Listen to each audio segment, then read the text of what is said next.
My name is John Rembold, and I'm the airport director here at Hilton Head Island Airport. And I am super excited on both a professional level and a personal level to be here to do what we're doing today. Quick story about just me and my family. We live in the north part of the county, and we often do kind of a staycation up there, up around Fripp Island. So I am very familiar with the blue shirts. We've been out there many times with the Fripp Island Patrol. I've seen a nest boil, which is awesome, and we've been on countless turtle inventories in the evenings and that. And the one event I've not seen a mama lay. So I cannot wait for that someday. My children could be here to tell the story about what you do and don't do on the beach. They know how to fill in the holes.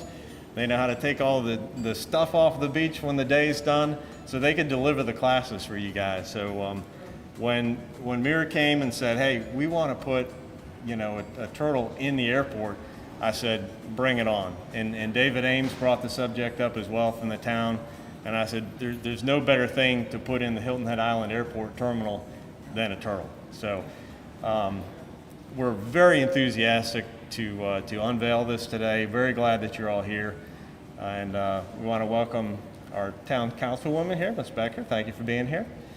And do we have any other elected officials in here that we need to recognize? We have the masks on, so this whole disguise thing kind of throws me off sometimes. But thank you all for gathering. We do have Amber Kewen here too, and I'd like to have her come up and say a few words about the program and just tell us about the exhibit, and then I think Mira's going to say some words too. So, okay. Amber, it's all yours. Thank you. Thank you so much.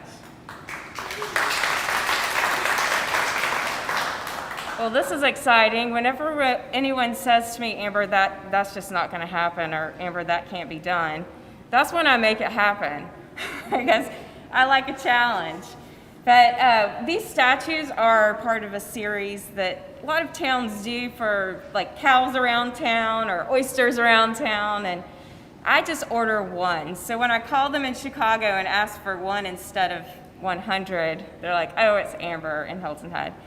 So we'll get one every year. This one is our second one in the series, and it is for our Lights Out campaign, which we started really highlighting in 2020. So we have our lighting ordinance that just got revised. Yes. Yay! Thank you, Town Council. It's up to date, but Myrtle, my mask is fine, it represents a turtle that's actually a turtle that we track with DNA. And she's been recognized by the scientists at University of Georgia because she is a super mom, which means that she has daughters that are nesting, which means her daughters are 30, she has to be at least 60, and she's probably older than that. She lays up to 8 nests in a season, which is more than we have ever recorded on any other turtle on our beach. She only nests on Hilton Head, and she nests every other year, which is incredible. Usually it's a 2-year break. So Myrtle is an exceptional female turtle that comes to Hilton Head. She's a traveler. She travels all over, and we just want to recognize her as a traveler here in the airport. We want the tourists to come in and see her immediately and know that they're here to see turtles possibly on the beach. And then we'll give them the message on our website, the QR code, to let them know what they can do to help with that impact on the turtles. Okay, so thank you for all coming. This is my staff over here in the blue shirts. They go out on the beach at 5 o'clock every morning, starting May 1st. So far, nothing. We expect to nest any day now. There's one in the state of South Carolina in Seabrook Island. So we're hoping for the second. And we'll look forward to reporting at least 300 nests at the end of the season. Thank you guys so much for coming.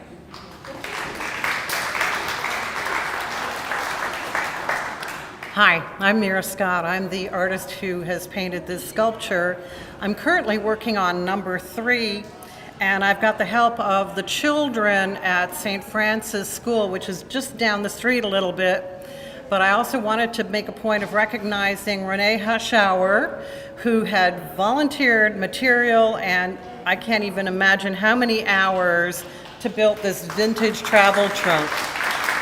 The components are antique brass, 50-year-old leather off of old upholstery out of Chicago, and a lot of love. And if you look closely at this particular travel trunk, you'll see that the stickers that she's accumulated are from all of her travels, from here down through the Caribbean, up the coast a little bit, over to the Azores. So she kind of shares her little travel ventures with you. So it's rather appropriate that she be on a travel trunk in the Hilton Head Island Airport, and we're thrilled to have her here and focus. You know, it's a nice welcome for people, but it's also a huge educational component, which is critical with the volume of people that come to Hilton Head. As all you volunteers know, it is so difficult to get the word out to every single visitor that's only here for maybe 7 days.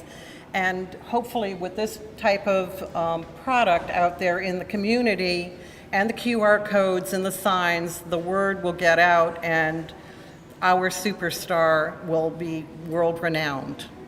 Thank you.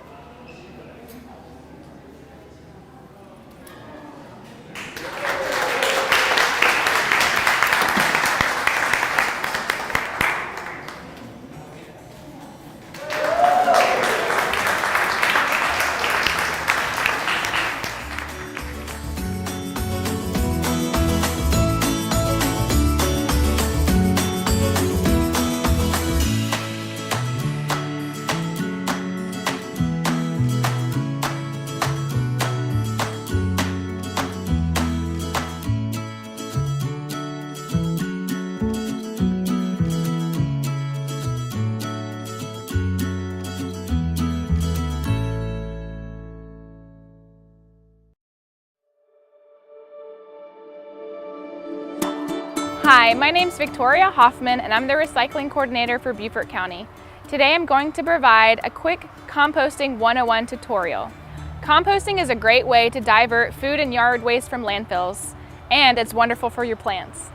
A few reasons why we like to promote composting are: the EPA reported more than 63 million tons of food waste sent to landfills in 2018. In South Carolina, about 30% of waste taken to landfills is yard waste. Composting reduces material sent to landfills and reduces methane released into the atmosphere. So you may be wondering, what is composting? Composting is the breakdown of plant material through decomposition. This happens in nature, but at a slower process. Once the material breaks down, you are left with a nutrient-rich, dirt-like material that you can apply to plants, your garden, or your lawn. Compost helps retain moisture in soil and reduces the amount of chemical fertilizers used in gardens. If you are interested in composting, Beaufort County has Earth Machine compost bins for sale for a great price of $50. You can find more information on purchasing one on our website. The bins are almost at a 50% discount of the normal price. It is easy to assemble and discreet. As you can see, the bins come in 3 parts, so taking them home in your car is simple. The bin comes with 4 screw pegs to secure it to the ground, a harvest door that can slide up and has the capability of being locked. Also, you have a base, a top, and a lid. The compost bins come with a handbook that includes easy assembly instructions. Choosing the location of your bin is important. You want it to be close to your house, in a shaded area, and you need a water source available. You don't want it too far from your home because you want this to be easily accessible. You need a water source, such as a water hose, to be able to keep it moist. A couple of things you will need to start your compost bin are some greens, which is your nitrogen sources. This includes green grass and leaves and garden clippings, and your browns. You need your browns, which are the carbons. Examples of these are dried leaves, twigs, and wood chips. Some other examples of your nitrogen and carbon sources are listed on the screen. When just starting your compost bin, it is ideal to layer your green and brown material in an alternating pattern. Be sure to add water to keep your bin moist, like a wrung-out sponge. Now that your compost bin is set up, you're all set to begin diverting your food waste. When you are in the kitchen preparing your meals, instead of tossing those food scraps in the trash, you can set them aside to dispose of in your compost bin. Things like peels from vegetables and fruits, eggshells, and coffee grounds can all be put into your bin. I like to keep a container on my counter for any scraps that are compostable. A small bin with a lid is ideal to deter any pests or smells. You can also store your scraps in the fridge or freezer until you're ready to take them out to your compost bin. You want to be sure to keep these items out: bones, meat, and toxic plants. Here's a list of other items you want to keep out of your bin. Make sure you turn your bin often. I like to use a pitchfork and work my way around the bin through the top. You can also use a shovel or other garden tools. A properly managed compost bin shouldn't attract pests or rodents, nor should it smell bad. If you're unable to compost outside, you may want to explore vermicomposting. Vermicomposting is when you use worms to facilitate the composting process. It can be done with a small bin and kept inside. If you're interested in composting, please go to the county website to order your bin. Thank you so much for watching and helping us to divert our organic waste. And remember, go green, keep it clean, Beaufort County.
Astronomers learn a great deal about the universe by observing the types of light emitted by astronomical objects.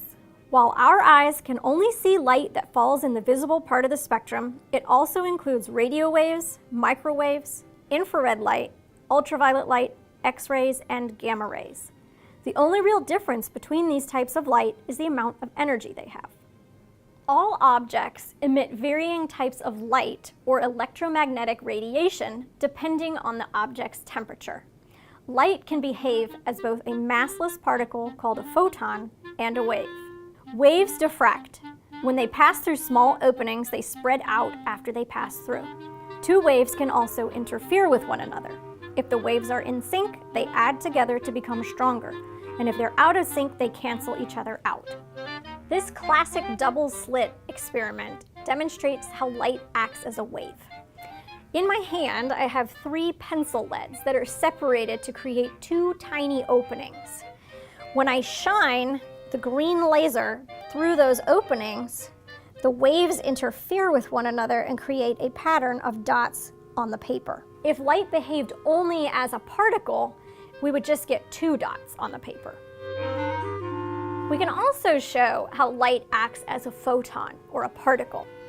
This ball is painted with fluorescent paint. When a photon of sufficient energy excites the electrons in the fluorescent paint, it activates the pigment.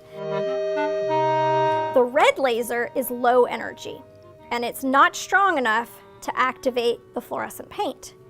But the green laser has higher energy, and it activates the fluorescent pigments to reflect orange rather than green. Nothing can go faster than the speed of light. It travels at nearly 300 million meters per second, 186,000 miles per second. This becomes a very handy measuring stick for astronomers because distances in space are so large.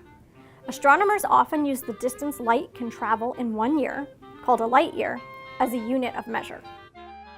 Astronomers use the information hidden in the light produced by stars to learn more about them. This is called spectroscopy.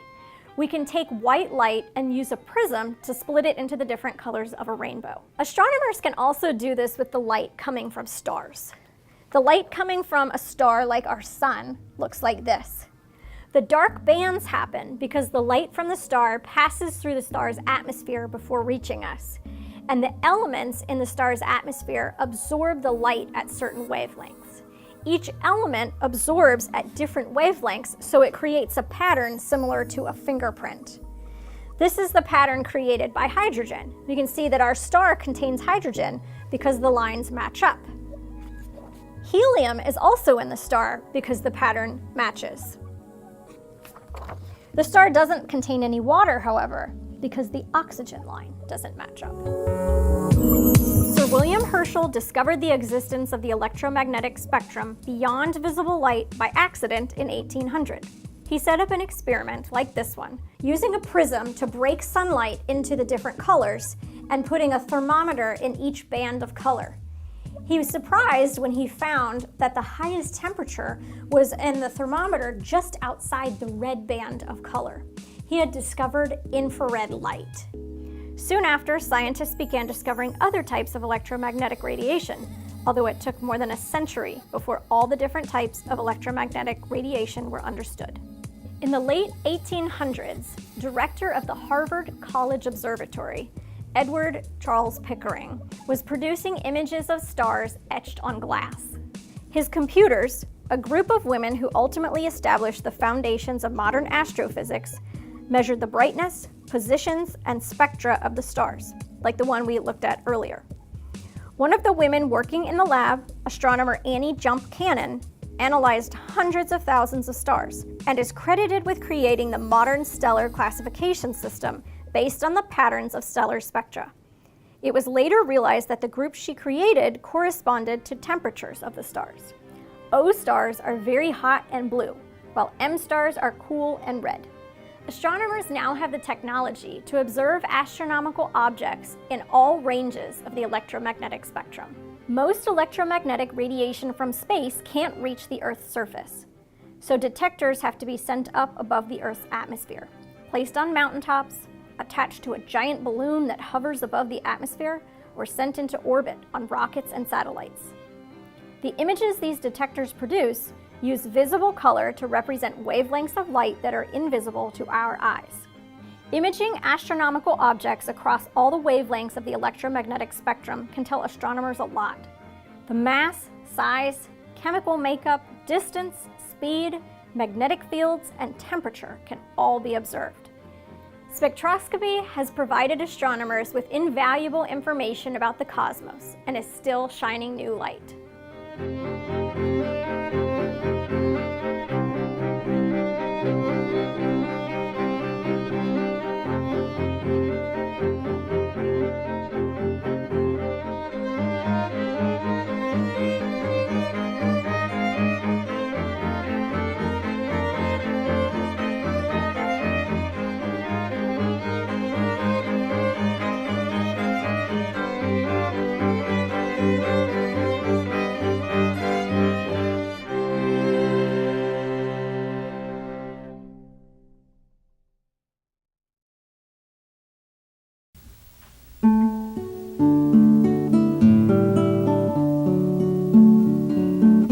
I'm Natalie Hefter, and this is your Beaufort County Moment.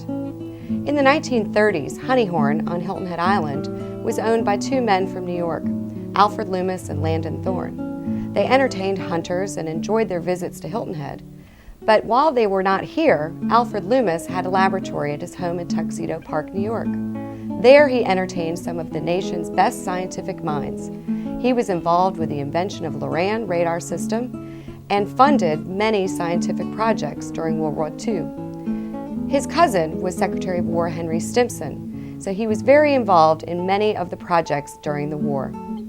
It's hard to imagine sleepy little Hilton Head Island full of its rattlesnakes, having host to Alfred Loomis and some of his scientific minds, but they did enjoy their visits to Hilton Head Island. I'm Natalie Hefter, and this has been your Beaufort County Moment. To see more Beaufort County moments, go to the Beaufort County Library homepage and click on the Local History tab.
Good morning. I'd like to call to order the Public Planning Committee meeting of Monday, April 10th. Zendaya, are we in compliance with FOIA? Yes, sir, we are. Thank you. Would you please call the roll? Absolutely. Mr. Stanford? Here. Ms. Becker? Here. Ms. Bryson? Here. Mr. Ames? Here. All accounted for, sir. Thank you.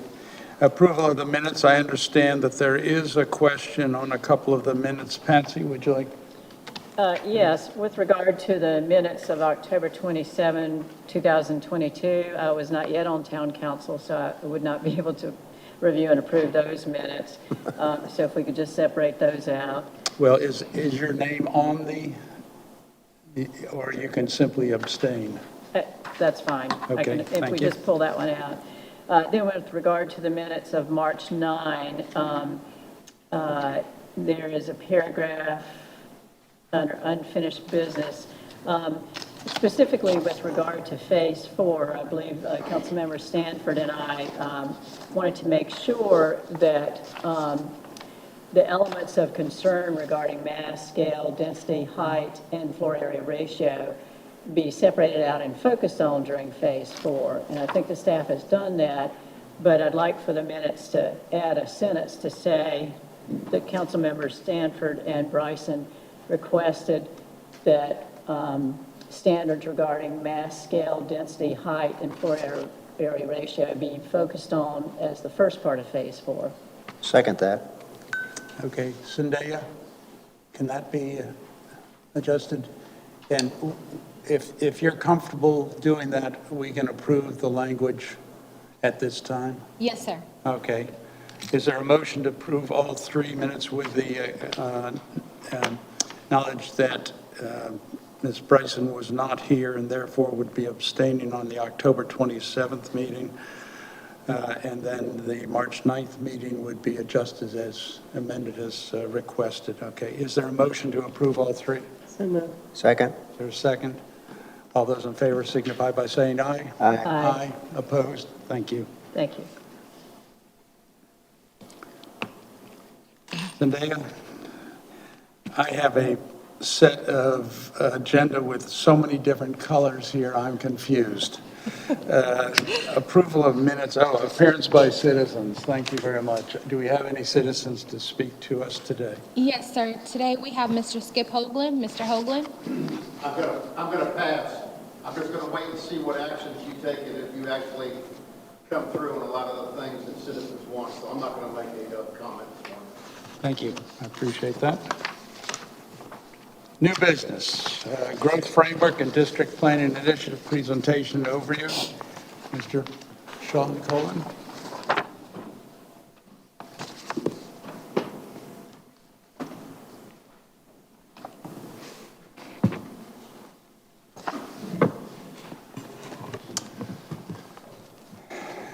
Good morning, Sean. Good morning. Sean Poland, Assistant Town Manager for the record. Is this on?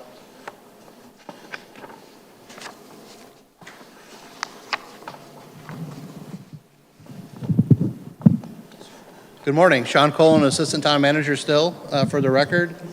I hope everyone had a wonderful Easter weekend and is looking forward to a even better Heritage Week ahead. I know I am. What a way to get the week started with a discussion about a growth and conservation framework for Hilton Head Island and to look at district planning, an effort that will shape Hilton Head Island for years to come, and I'm happy that we're finally here. I mentioned at a previous meeting, I came here in 2006, and this was my passion. I did some district plans in Greenville, and I'm happy that we are finally moving this along. I'm going to go through a presentation, and the discussion today really is to introduce this and to begin the conversation with the committee, with council, the citizens, to create a island-wide master plan that will shape the next bit for Hilton Head going forward. there'll be a lot of engagements along the way, and the outcome for today is to see if we're on the right direction, and if we need to make any course corrections, we certainly would like to hear your feedback. Go through agenda real quickly. As you can see, there's only 33 slides. I'm taking a leadership class, and they said you should be able to convey everything in 8 slides. So we're clearly on the mark here. If you like, I can only go to every 4th slide, and we're on. So anyway, the agenda, purpose and outcome. Why are we here, and what do we expect to get at the end of this process, and interim steps along the way. We will make sure that we link it to connected plan studies and processes. We have our vision, our plan. We have the comprehensive beach management plan that was just adopted last week at Town Council. There's a lot of information that we have, and the ability to link it all together, because there's so much robust community engagement and expectations built in that would be a disservice if we didn't include that. So we'll link it and base it upon these foundational items. We'll look at workflow and deliverables as we move through this important work. And then there's going to be some discussion on these 2 key elements, a growth framework. And I've talked to the chairman, and we really want to focus on the conservation and preservation as the foundation for the framework, and then look at areas that we can consider activity. We use the word growth loosely, but maybe it becomes something different as we move along. But where do we want to invest? Where do we want to see activity in the community? And when we share the map, you might have a better sense of what we're talking about. And some of it is relatively intuitive, as I think you would identify some of the centers the same way that they are on the map. And then district identification, a reminder that we, as a community, work to draft the Mid-Island District and plan, which was brought forward to Town Council in November, and that was adopted.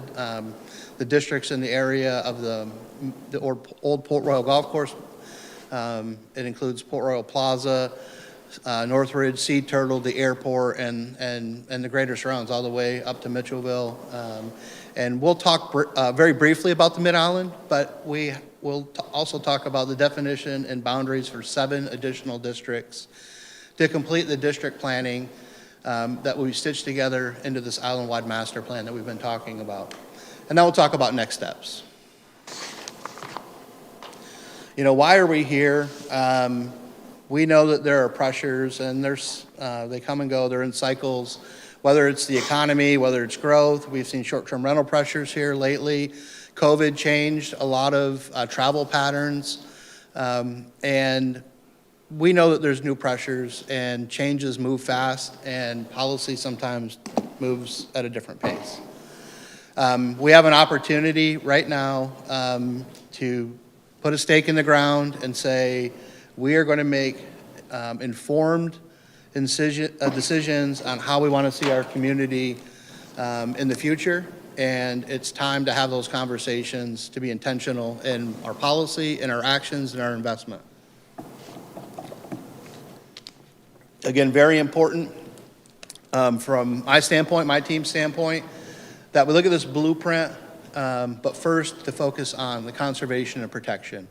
We have wonderful natural resources. We have wonderful historic resources, and we want to make sure that we protect and conserve those resources, and then see where the investment can be made to make sure that we're relevant, that we evolve and become world-class in every manner going forward.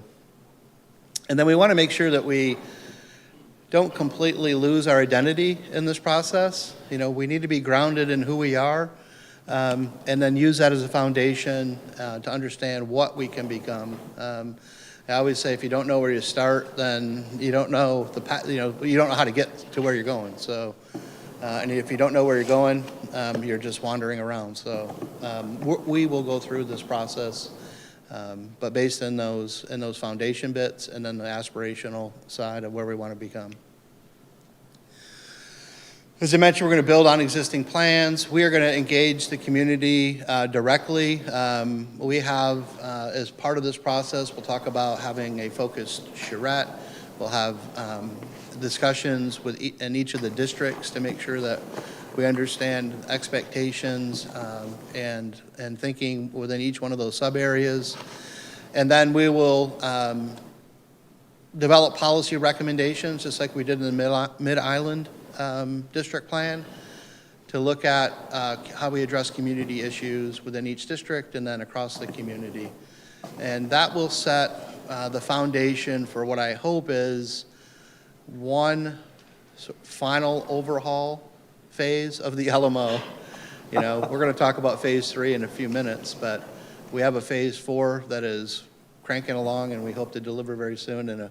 And what I'm calling phase 5 is this last step here, which is a brand new code that builds on some of the strengths that are within our current policy, but modernizes it and is set clearly to set expectations and what council and the community expect. Again, plan foundations. I covered a couple of these, but we have some recent: the Finding Home, the Mid-Island District. We have the Beach Management Plan. We have a Corridors Plan that was brought to council to talk about the systems, and we'll talk about segments. We've got a lot of planning documents that will serve as foundations, and more to come. And so want to make sure that this is not an independent effort without the basis and foundation of those key items.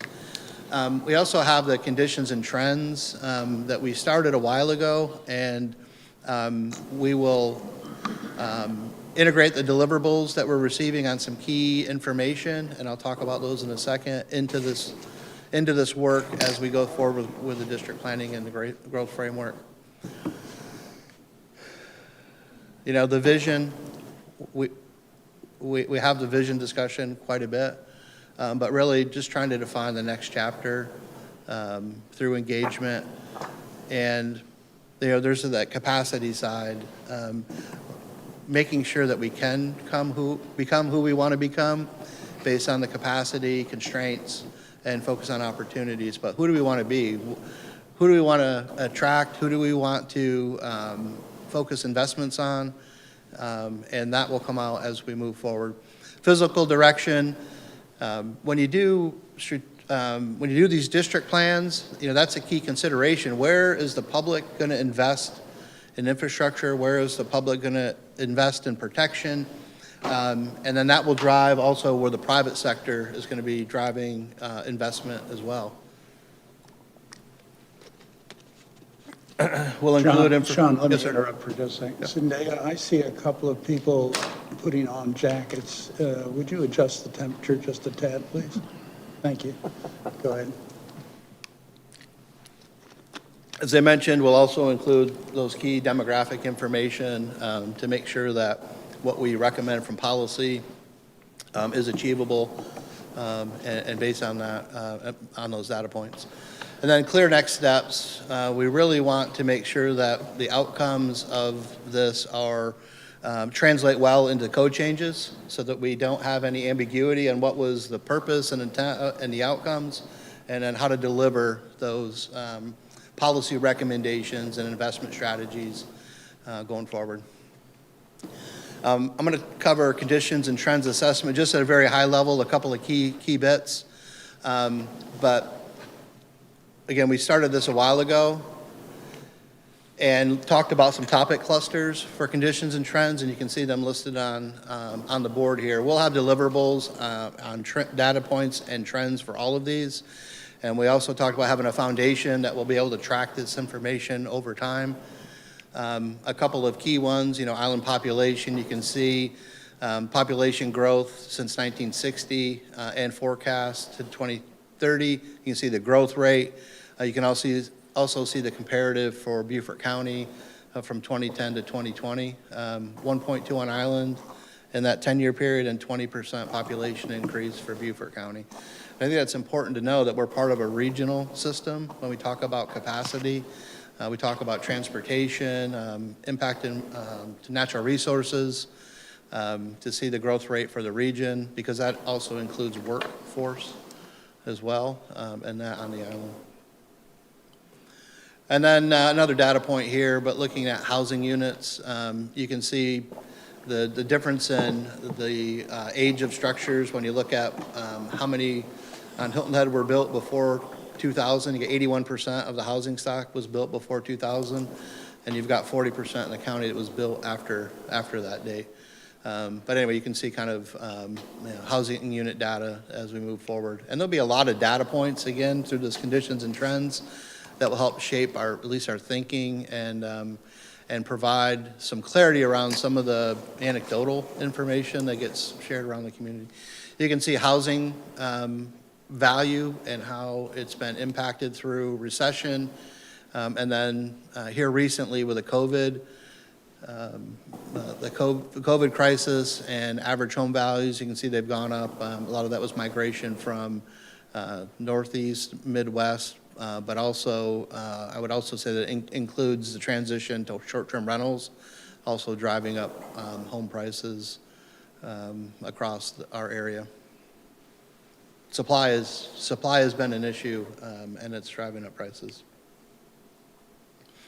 All right, I was only going to cover conditions and trends again at a high level, but all those data points, topics, and clusters will be part of the discussion that we move as we move along. So when we look at workflow and deliverables, we've been in initiation of pre-planning phase, we've been in discovery, and now we're going to start talking about growth framework and district planning. The stakeholder testing and outreach, we started with Mid-Island District, but that will continue to go as we move forward through the growth framework and district planning to get these recommendations. And then, again, integration of the plans together and then into our codes, and then to bring forward policy and systems to finalize the work. And if anyone has any questions, please feel free to ask along the way. But growth framework and district planning, I just covered these key elements of the process.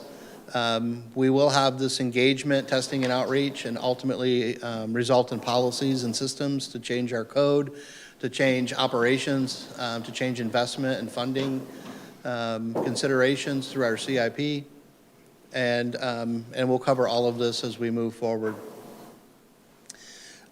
You can see in this slide that one key outcome is going to be an updated land use element. In our comp plan, and it's been this way since I came here, even before, the land use element for Hilton Head Island as part of the comprehensive plan lacked a couple of key items. One, it's never really had a future land use map. The future land use map is always matched the zoning map. So it wasn't really forward thinking. The expectation from councils at that time was that the zoning defined what the land uses should be, and so it was very rigid. It did not allow a lot of thinking about growth and investment and transition. And so one key element of this is to have a future land use map, and we drafted one for Mid-Island District, but a future land use map for the entire island that helps policy decisions, helps day-to-day operation decisions on where the expected conservation areas are, where the expected transition areas are, and where those expected investment areas are. And so that's a really key component. And as part of this process and outcome, a future land use map will be added to a improved land use element of the comprehensive plan. And that'll set the foundation for any type of rezonings and anything that happen subsequent to that. So we'll have a future land use map. We will have the what I hope are the final wholesale large LMO amendments, phase 5, final phase, whatever you want to call it. They'll come out, and then any additional recommendations. And they could be funding strategies, TIF districts, other things for the public investment side. Excuse me for Yes, just a sir. second. Are you making a distinction between a future land use plan and a master plan? The master plan that we define like we did for Mid-Island it had a future land use map. And so the future land use map relates to how you see the again, conservation areas, investment areas, and any transitions and interplay. A master plan includes more than that. A master plan includes public infrastructure, other areas where you might invest that's outside of land use. And so there is a distinction between the future land use and then the master plan. Yes, Thank sir. you. Okay, district planning outcomes. We want to look at place types, as I mentioned. 3 key areas I'm going to talk about are conserve areas, conserve and protect, the centers, which I will call investment areas or activities areas, whether you want to grow them or enhance those. And then edges or transition, edges, which I will call the transition areas. Now, edges are along key infrastructure like our corridor. There's edge along the corridor, there's edge around properties, there's edge around development, but there's also edges as they relate to marshes, to wetlands, to these other preservation areas. And so we'll have place types there, principles for those place types. And then detailed district planning, like the outcomes for Mid-Island District, will have very specific recommendations on the future land use, the investment, and policy and operations that we would fold into our recommendations here. Implementation strategy, again, is also key. We talked about LMO changes and then impacts as we look at public investment through our CIP. We know there's other key issues that we'll identify through the conditions and trends, the corridors project, short-term rental analysis. We know that we're going to have our first report from GovOS on the 15th, which is just coming up here on Saturday, I think. And so at your next meeting, we'll provide some data and some mapping to show you where short-term rentals that have come in for their permit are located on the island, give you some more information there. And again, I always come back to this master planning is really a guide to public and private investment. Any questions before we go on to the 2 key elements? If you want to hold off, that's fine, but the next 2 bits, the growth framework, I'd like to have some discussion, and then for the district planning, more details. Sean, I do have Yes, sir. I guess, more of a comment than anything else. You're giving us an overview, an introduction. We're not into the weeds at all yet about all of this. And I think it's important not only that council understands it, but that the public understands it. We're actually making decisions on this today, is my point. We're just doing an introduction, and I think it's very useful, and I appreciate your presentation. Yes, sir, it is a great point. Yeah, as I mentioned, I'm introducing this. This is one of our initial discussions on the larger scale growth framework and district planning process and project. And my request to the committee is, are we on the right direction? Have we framed the framework correctly with the 3 things on the page here? Are we correct in building the growth framework based on the conservation and preservation areas and those things that we want to protect? Look at the areas where there's already activity, and we want to look at investment and enhancements to those areas for investment. And again, I'm going to use the word growth loosely, but for investment, and then the edge conditions, which are along the corridors, along our environmental sensitive areas, and also serve as the edge between these protected areas and the investment areas. There is a transition in there, and we have to define the edge and how that and the sensitive relationship between investment and conservation areas. So yes, sir. Can I just add a point to that, if may I? Yes. Thanks. Following up on that, and thank you for your response, the language that I'm not hearing and that I will be watching carefully to make sure it is the top consideration in all of that is residential neighborhoods. it specifically points out here that these are non-planned community issues that we're addressing. So behind the gates really don't get affected. And so I will be watching carefully that those residential neighborhoods who have been established, regardless of what they may have seemed to become with regard to the influence of short-term rental activity, they still are residential neighborhoods that need to be protected throughout this and not turned over to investment or transition. Yeah, and a great point. I think when we get into the districts, we'll see that, and then certainly through when I go in the next item on the agenda, and we get into LMO about the strategy related to that. Mr. Chair, please. a couple of questions or comments. I like this slide better than I like number 4, because number 4 had the verb grow in there. I like conserve and protect, but I'm not so keen on using an active verb grow, because I'm not sure that that conveys what we're trying to do. Growth management, yes, but not necessarily grow. So if we could take out that word from slide number 4, or rephrase that somehow.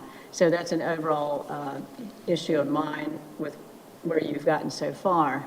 The other is that on page 6, there's lots of different plans shown, and I'm glad that we're looking at all those different plans. I'm glad that you talked about no future land use map. I think that's very helpful. That's what I'm used to seeing in comp plans as well. But one of the concerns that I have is as we move into district planning, which are the slides that I know that are coming next, and I know the public is anxious to see those as well. But because we have had an active Gullah Geechee Land and Cultural Preservation Task Force for years, and there's been a lot of discussion about some sort of district planning, recognizing historic Gullah neighborhoods. I think that from what I've seen so far, that's missing as being an important concept. And I would like to see that included as part of the growth framework. I know we've got protect neighborhoods, but I think that we also ought to add some language about the historic Gullah neighborhoods and not forget those historic neighborhoods, especially as we move into the next phase, which is looking at districts. Yeah, great point. Again, I've heard the comment about growth before, and don't disagree with your comment there. And so that, again, I think we'll figure out the term as we move forward. And then the historic neighborhoods are certainly integral to the district planning, and as we talk about the boundaries, we've made sure not to break up any historic neighborhoods as we looked at the assessment. So Let me just piggyback on what Mr. Bryson said about growth. I guess I would ask the question, does a community have to grow in population in order to sustain itself? And I think we in the community need to have an answer there. And I'd also just like to, when we're talking about the neighborhoods again, that many of the residential neighborhoods have developed over years. And that development, as it's occurred to the multitude of people who have come in to contribute to the growth of the island, be protected at a different level. And as long as I'm talking, I'm not as comfortable with requesting from you that we take words out now. I think there is, as David mentioned, the word grow. We do have to grow. It's a matter in terms of how we grow and where we grow and what the growth means to our residents and to the success of our island. And we can't stop becoming, what we want to be, and part of that will require some growth. good. Well, we'll capture again all the comments, and I'm committed to having the conversation here at a high level with y'all, and we'll figure it out together. I'm excited about the comments already, and so if it's okay, I'll start to move forward. But yeah, those are the three key elements of this framework: the conservation protection areas, the investment activity areas, and then the edge conditions, the transition between those two, and then those around the environmentally sensitive and corridors and other things that are where the edge condition is important to us.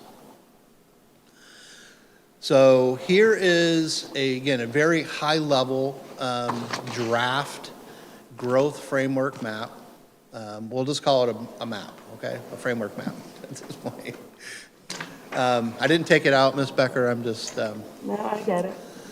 So, again, at a high level, you can see in the legend that we've identified ocean, creeks, and sounds, open space, parks and preserves, natural and conservation areas, beach, and then we look at high ground or impervious areas. And that provides what I would call the soft background, the green, and we've included the sand color for the beach. But if you look at Hilton Head Island from this green layer, this environmental layer, this conserve layer, it provides a backdrop of those areas and edges that are important from that standpoint. And so I think that that's the foundational element, and we may find that layer grows a little bit over time as we get into the detailed district planning. And we want to protect and conserve some other areas within the island that would be added here. And then if we go to the next level, the growth management areas, so maybe we found a compromise. Growth management areas, where we look at primary and secondary centers, and I'm not tied to the specific terminology, but for discussion at today's meeting, looking at these areas, again, investment activity areas, and if you, I mentioned to my team, if I gave you the direction to identify where you think growth or investment areas are or should be on the island, and they all went, there were 10 staff, and they all went into a room individually, and my guess is they would come up with something close to this, and I think most of the folks in the room might end up in a similar spot. But if you look at primary centers and we go left to right, we've got the area around Harbor Town. I think that's an activity center. I know it's within Sea Pines, but it is an activity center. It'll be really active this week, I'm sure. But primary centers, we have Harbor Town, we have the Sea Pines Circle area, and we know that when we talk about edge and transition, it's probably going to stretch Palmetto Bay. But anyway, Sea Pines Circle area, and then below that, the Coligny area. Moving to the right, we have the Shelter Cove, the town center, the marina, that area. And then we have the area that we defined in Mid-Island as a center, and the Mid-Island plan as a center. And again, that's kind of focused at the intersection of Matthews and William Hilton Parkway with Northridge, Sea Turtle, Port Royal, and the park. The secondary centers, again, maybe a little less emphasis, maybe a little smaller. The activity should be a little different. Left to right, we've got the South Beach area. We've got the area below the Cross Island Parkway at Palmetto Bay Marina. We've got the area around Main Street, and then we've got an area up on the north end, which has a cluster of restaurants and some other activity, another restaurant that's being built today. So again, at a high level, early draft, these are the areas that we've identified as investment or activity areas.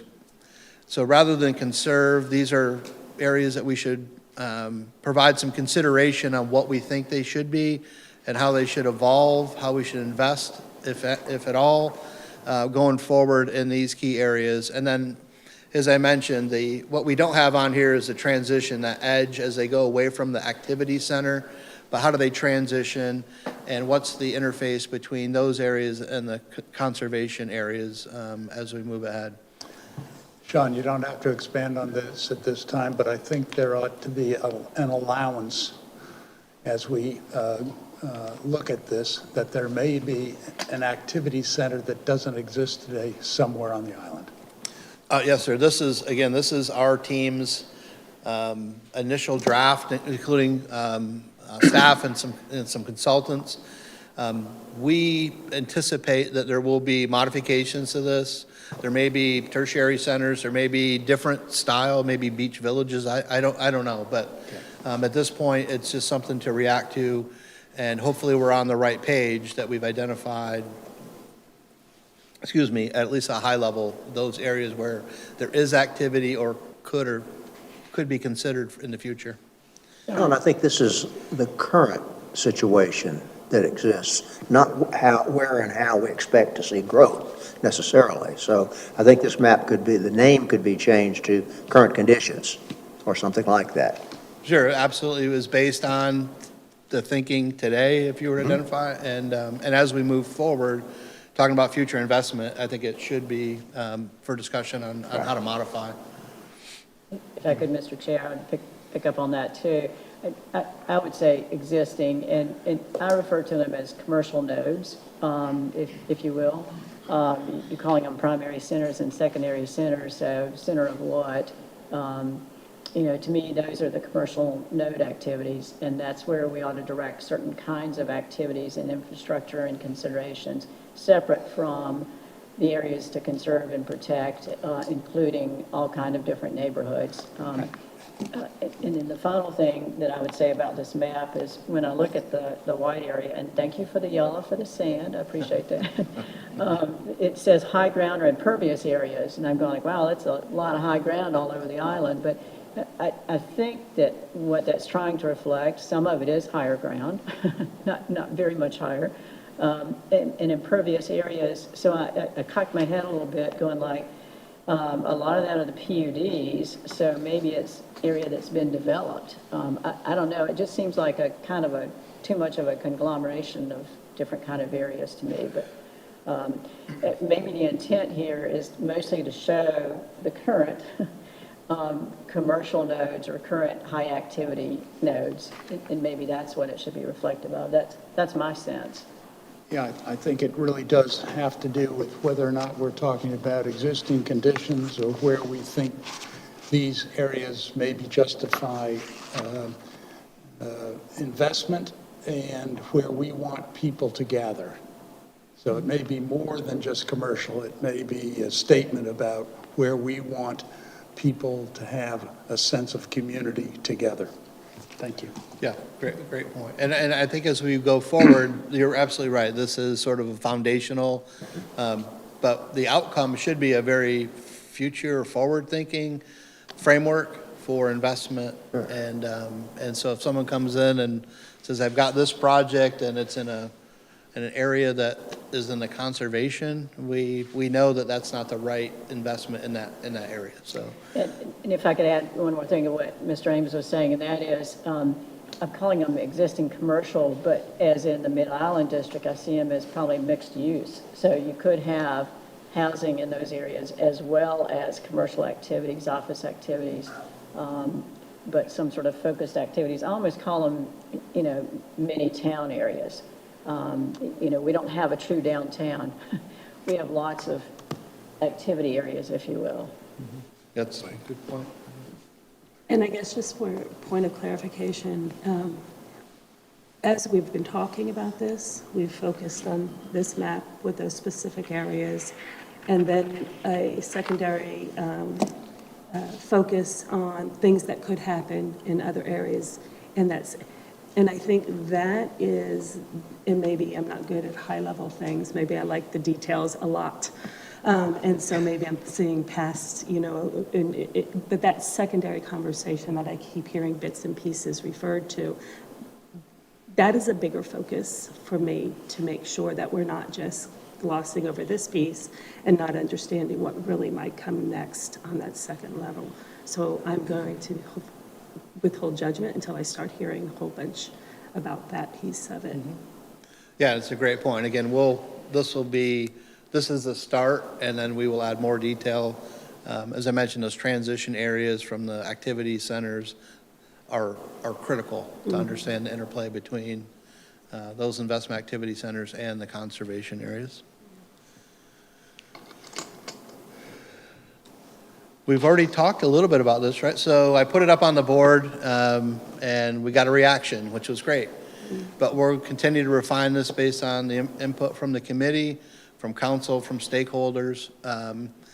And certainly when we get into the district planning, the The growth framework is a really high level, let's call it 30,000 feet. The district plan will help better define what happens within a much more focused area, and then it'll come back up. So the growth framework will then reflect the expectations as we go through that detailed work.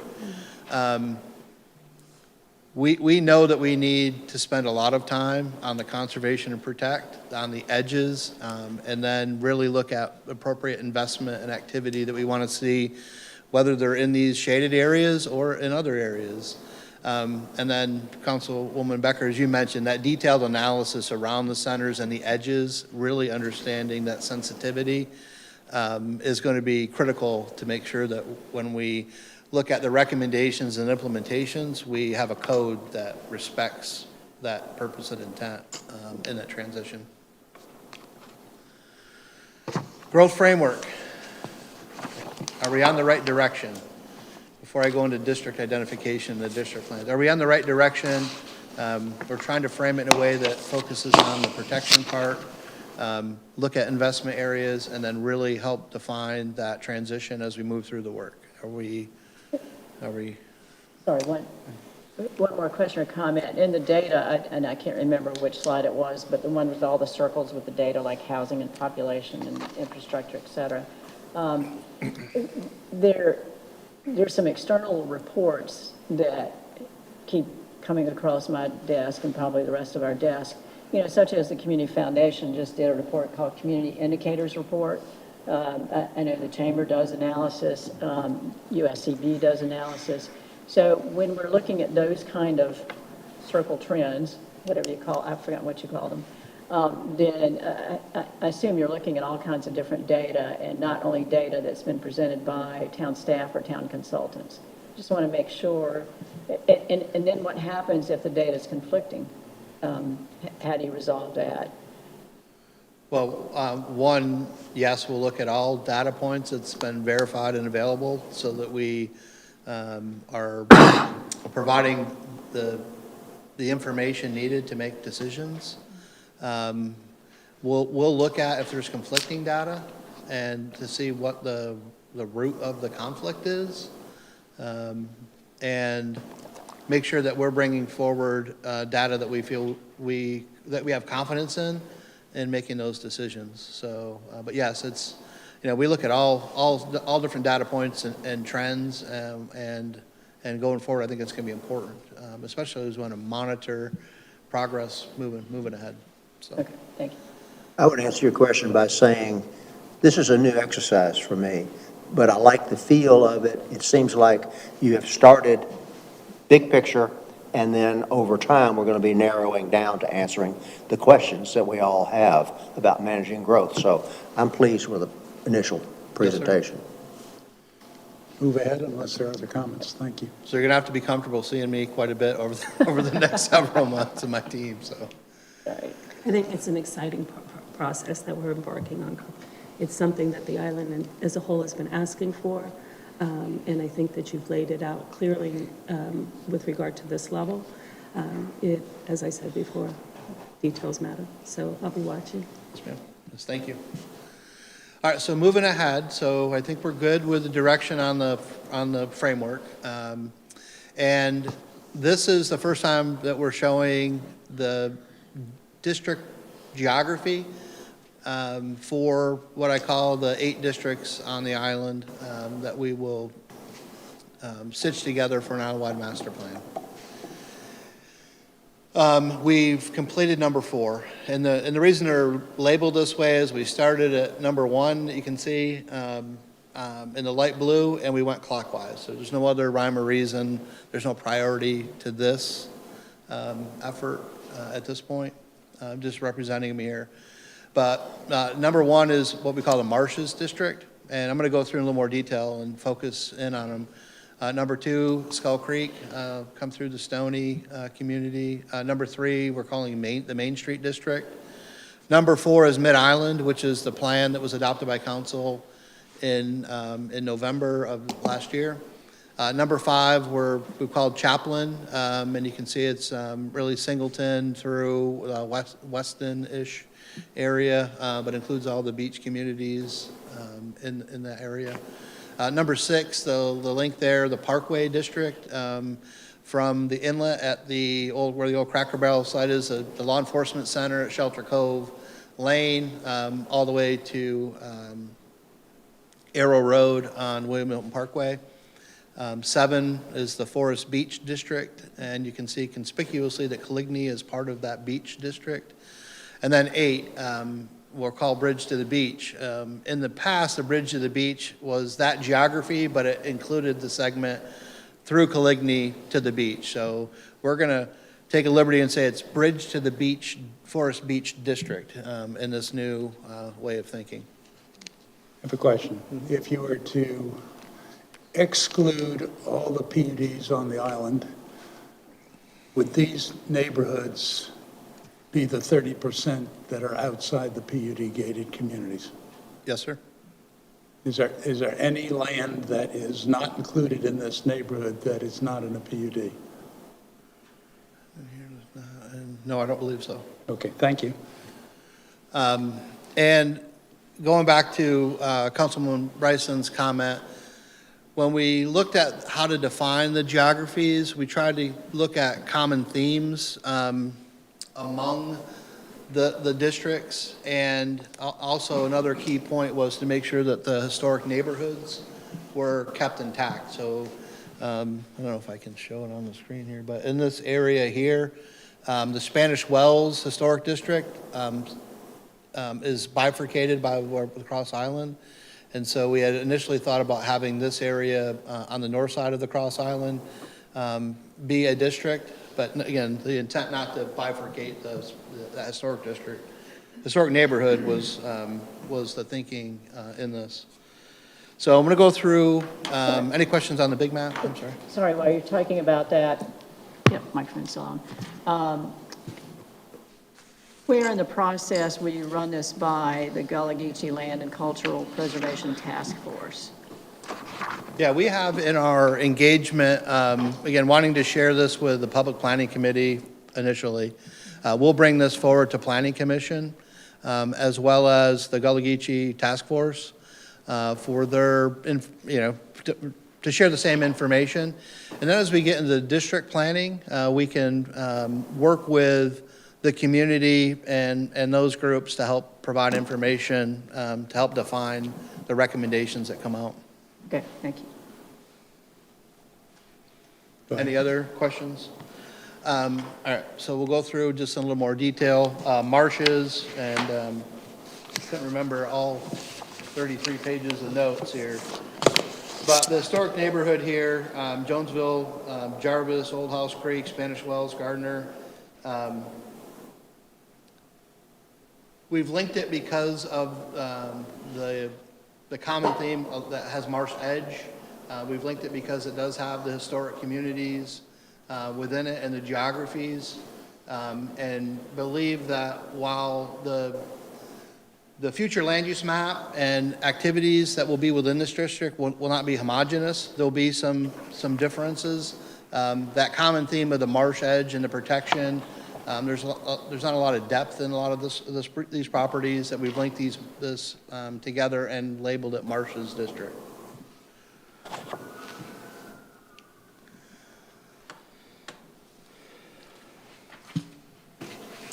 Skull Creek, as you come on the island, you've got Jenkins Island on the top left.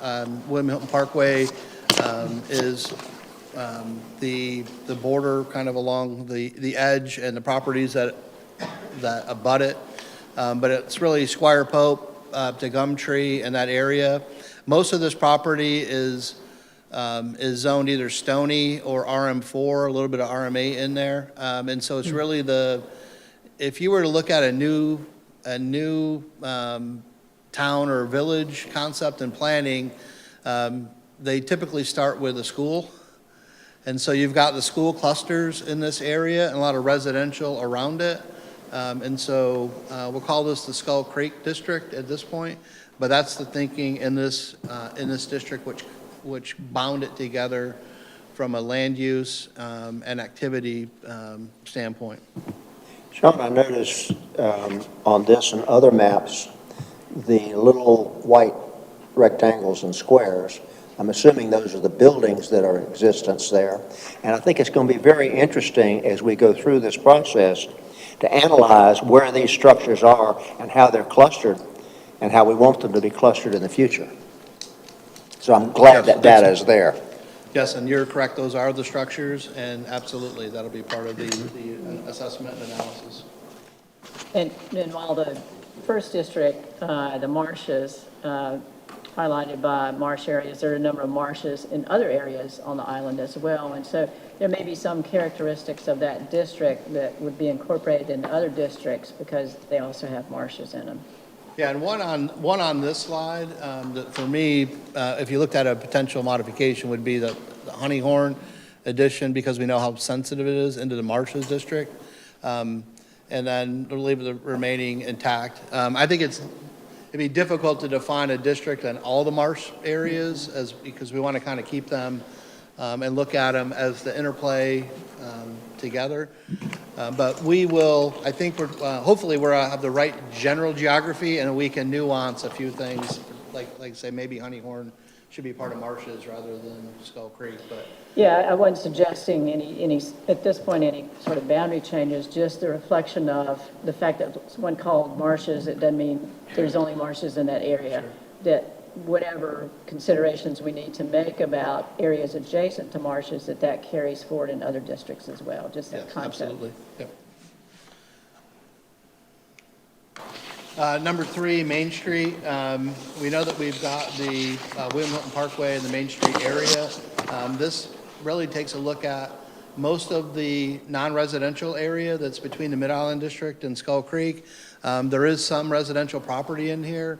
And, you know, when I look at the balance of the areas outside of the gated communities, this is an opportunity. It's identified as an investment area or activity area, but looking at Main Street, knowing that we may be close to having the acquisition, we know that there could be some investment strategies. The links to the residential and education center in the Skull Creek area, and then the Mid-Island District, which we know has some significant park amenities and mixed use. Sean, I would question whether Jarvis Creek belongs in the Main Street District. Jarvis Creek Park. I don't know where, I'm not suggesting another place to put it because I don't know another place to put it, but it seems to me that it is distinctly different from the other characteristics of the Main Street District.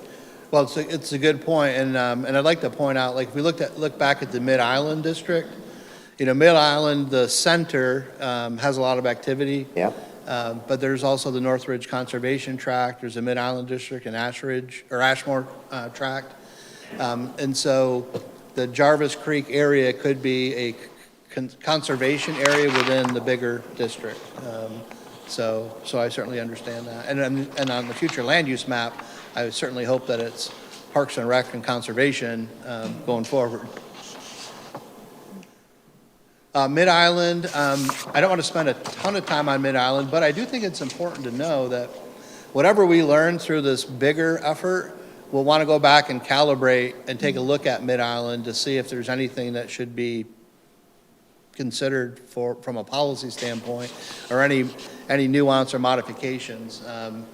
I'll share my thoughts later, but I think it's certainly appropriate to make sure that we're looking through all the districts through the same information and lens. And not just parking this to say it's complete because we did it first.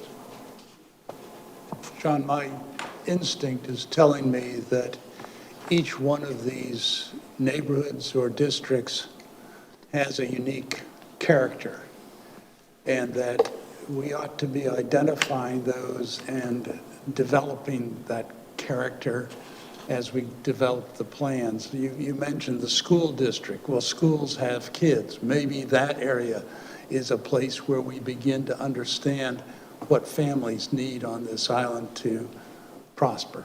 Yeah, that's a great point.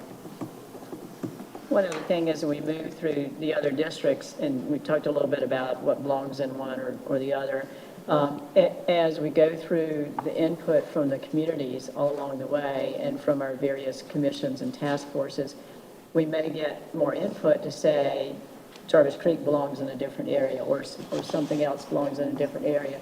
So I think as we look through these today, I don't think this is like our final stamp of approval on these are the district boundaries or the names, that this is the beginning of that conversation with staff about it. That's right.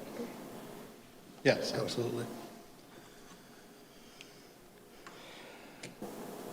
Chaplin, again, you can see the areas here. A lot of the historic beach communities in this segment. Also, Chaplin Community Park, which has served as a amenity and gathering space here. It's bound really by the marshes on the north side of William Milton Parkway and the beach on the southern side. This community contains several Gullah-owned businesses, or used to contain several Gullah-owned businesses. Right now, there's only 3. We need to look at right-sizing the residential area in this district, and have to draw a line between, or consider drawing a line between the residential and resort focus. We know that has a separate area from the Mid-Island, which is nearby, and need a strategic break. We talk about this transition between the higher activity centers and then the edge condition, and so look at this as a break from that high activity area. Can you define what right-sizing residential district might refer to? Well, I think we will define that together, but again, not to jump to the next item, but we look at the relationship between size of structures and size of property. Mm-hmm. You know, I think it's creating that balance or ratio. It's looking at parking calibration to make sure that parking can be accommodated, or that parking helps to balance the size of the structure. And so without, Clearly identifying that they're residential neighborhoods, so that's fine. And also in this area, I would just point to keep in mind that it is one of the most sensitive folly environments that we have. And so protecting and conserving that should be an absolute focus, wanting to make sure that that is very clear. Okay. Any other comments on the Chaplin Parkway? The common theme here is that you've got, there's not a lot of residential in this segment, because the balance of the land uses and development on either side of William Milton Parkway, from Arrow Road all the way up to Shelter Cove Lane, where the law enforcement center is, are within the gated communities, Shipyard. You got some Palmetto Dunes, Leamington area, Long Cove, and Wexford. And so other than Yacht Cove and a couple of small residential sites, it's primarily non-residential. It's office, it's commercial. It is a significant stretch where you get goods and services. And so the common theme here is the corridor, is to understand the edge condition interplay between the transportation corridor and the land uses, and looking at how that is integrated into the overall plan here. Sorry, one quick comment about the term parkway. Having lived at the foot of the Blues Parkway, I understand a parkway concept. But because it's essential that what was known as Business 278, William Hilton Parkway, goes longer than this length. I don't know what else you call it, but I think that's something else that is not stamped in stone right now, or set in stone, or stamped for approval, is to think about the name, because we don't want folks who don't live in this area to feel like they don't live on the parkway. Sure, good point. And no pride in ownership in any of this naming. Just trying to make sure we looked at kind of a common theme here. Any other comments on this segment? Forest Beach Looking at this area, it's pretty eclectic. There is the activity area around Coligny. There's a mix of resort and residential that you can kind of see on this area. And so as you look at the activity area that's primarily non-residential, and then the resort, and then you have the historic beach communities on North Forest Beach and some on South Forest Beach, which are dealing with some of the same issues that I think Chaplin's experiencing in those beach communities in that district. And so again, it is looking at the areas where proper investment is, where the resort activities exist, and then that sensitive transition between there and the residential areas to conserve and protect. And so there'll be a lot of commonality in the residential recommendations that come out, I think, here and in Chaplin, and look forward to working with the community and to see how this all works out going forward. Any questions on the Forest Beach? Looking forward to those conversations. And then Bridge to the Beach, again, this one it's had a couple of different studies in the past. It served as the foundation of our TIF district. But really, as you land from the Cross Island Bridge on the south end, you've got Palmetto Bay Marina, you've got the Palmetto Bay and Arrow Road corridor and segment down to Sea Pines. There's a lot of different characteristics as you go through each of these segments that will need to be evaluated. As we go through the corridors plan and the segments and bring those forward to you here in the next few months, we'll talk about the characteristics with each one of those areas.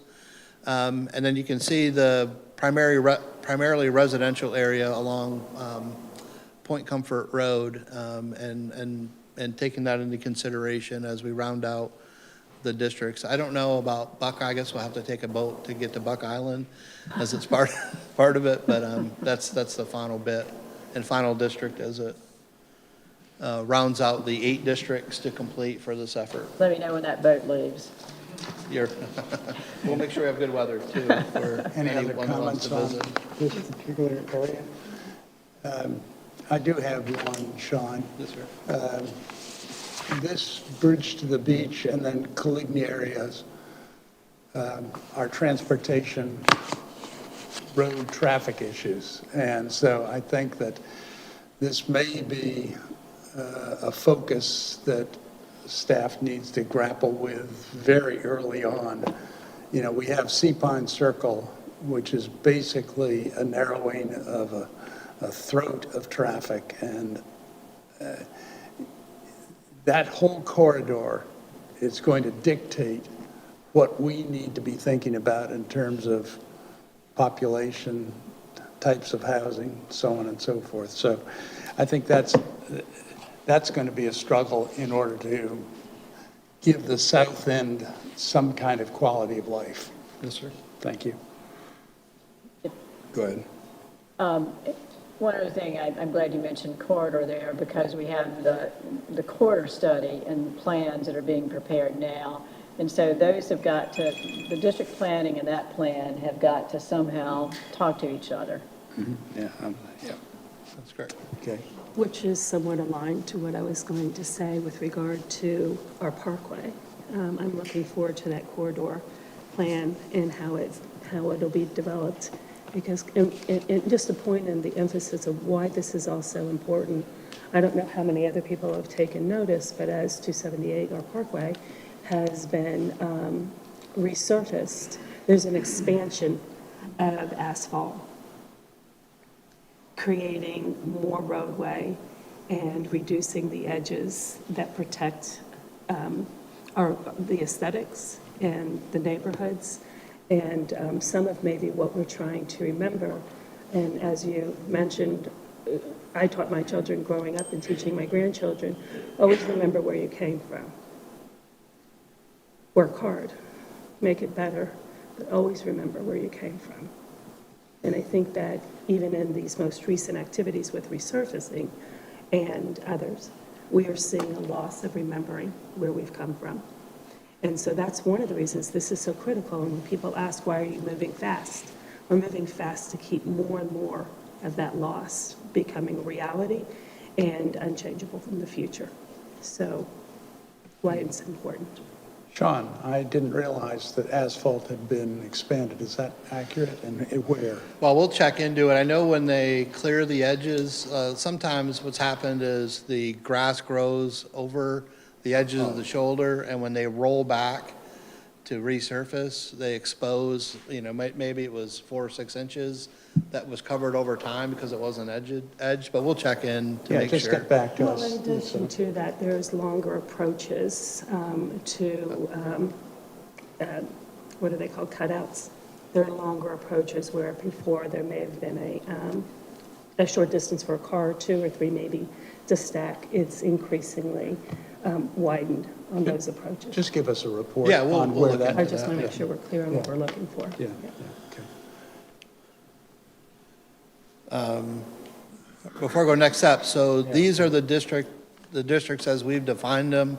Are we on the right track with this? And we'll nuance and we can make modifications to the boundaries and naming but in general, these are what we want to package up and bring through. Okay. Glenn, yes? I think this is a thoughtful presentation, yes. I've made all my comments, and I do appreciate all the hard work. Yes, I think it even fits with this heat map, so to speak. Thank you. And so, again, we'll finalize this based on your input today. As I mentioned that we labeled them without priority, but we are looking at the areas that have the higher concentration of residential as areas of focus on. Council or Chairman Ames will take your comment into consideration about the critical nature of the Bridge to the Beach district and that transportation piece, especially as it relates to corridor and investment and the opportunity to advance that as soon as we can. And then, again, the plan here is to get down to the next level of detail and take a look at those existing conditions and engage the community to come forward with recommendations for each district. And then at the end of this is integrating it and coming forward with an LMO that we can all finally be proud of and understand the expectations clearly and move to positive outcomes. So. Final comments on this at this point? I would ask, I don't recall in your presentations if you've given a timeline for this process, how we're going to move forward, how quickly we're going to move forward. Is it going to take a year? Is it going to take 3 months? What do you anticipate? Yeah, so that's a very good question. And I know in the That's my job. I think in the LMO presentation, we've got a timeline. Yeah. The tentative timeline or the preliminary draft timeline is to begin the district work here, and then we want to get this phase 4 LMO 3 and then 4 LMO stuff or amendments behind us, because I think that's where the real pressure and communities exist. And so what we're planning is to have a charrette on what I've presented here with the team in June. And then we will come out with some the foundation pieces and then go out to the community and test that. So in June, and then it'll be through the balance of summer and early fall before we have any output from the district plans. It sounds ambitious, but I'll look forward to it. And we want to use that to inform that phase 5, the LMO set, so. Final comment, Tim? No? Just a number of the data points that you're waiting for will be critically important. Yes, ma'am. And I've made all my other comments, and again, I'll just say, maintaining a focus on what is in terms of residential neighborhoods and making sure we're conserving and protecting, perhaps even rolling back some of the unwanted activity. Two quick things and one question. I'm looking at your critical path right here, which I think Ms. Lewick provided to the Planning Commission a week or two ago. And it shows the growth framework and district plan initiative over the course of Q1 of this year through Q1 of next year. So a broad framework, and so I'm glad to hear the focus on the text amendments that we talked about and not losing track of those. Thank you very much.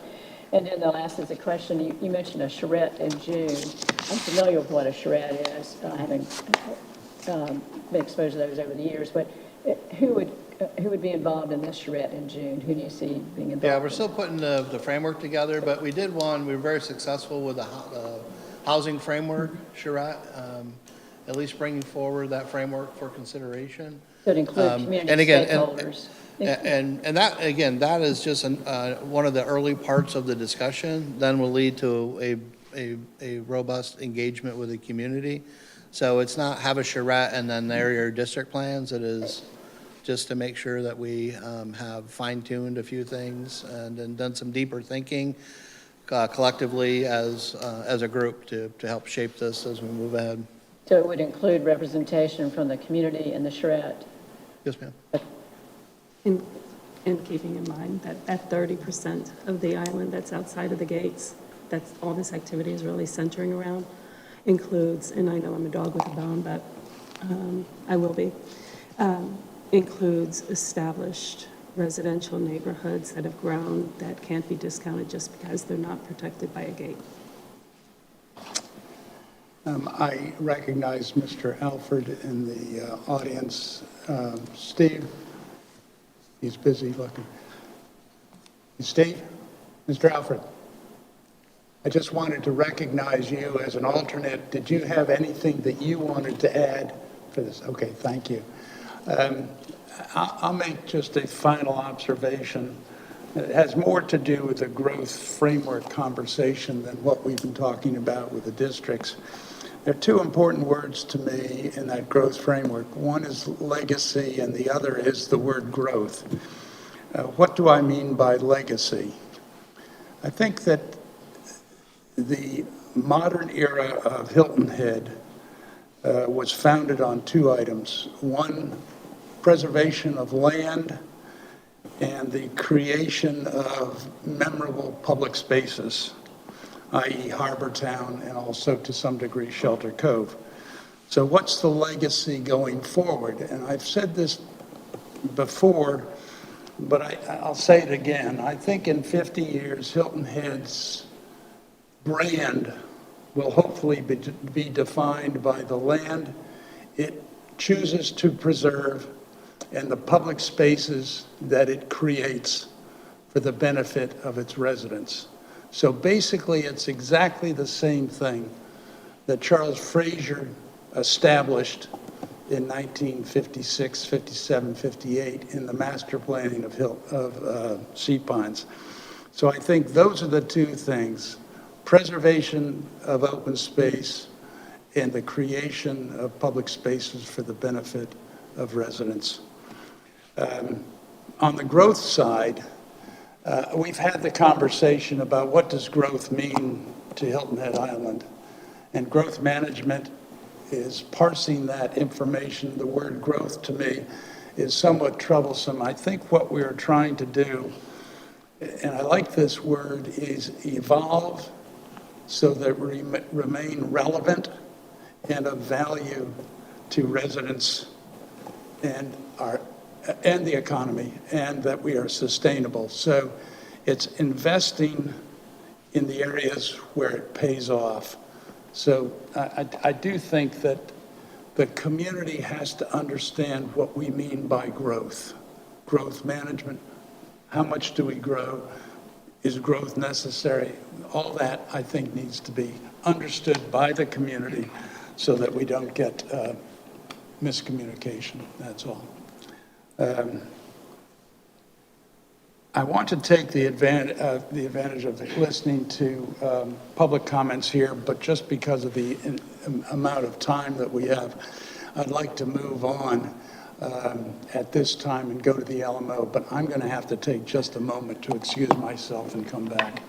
And if others want to do the same, please. Maybe take a 2-minute recess. The chair just took a 2-minute recess. How's that?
next section, but I think you can assume that we have given you the green light to move forward on the framework and on the districts.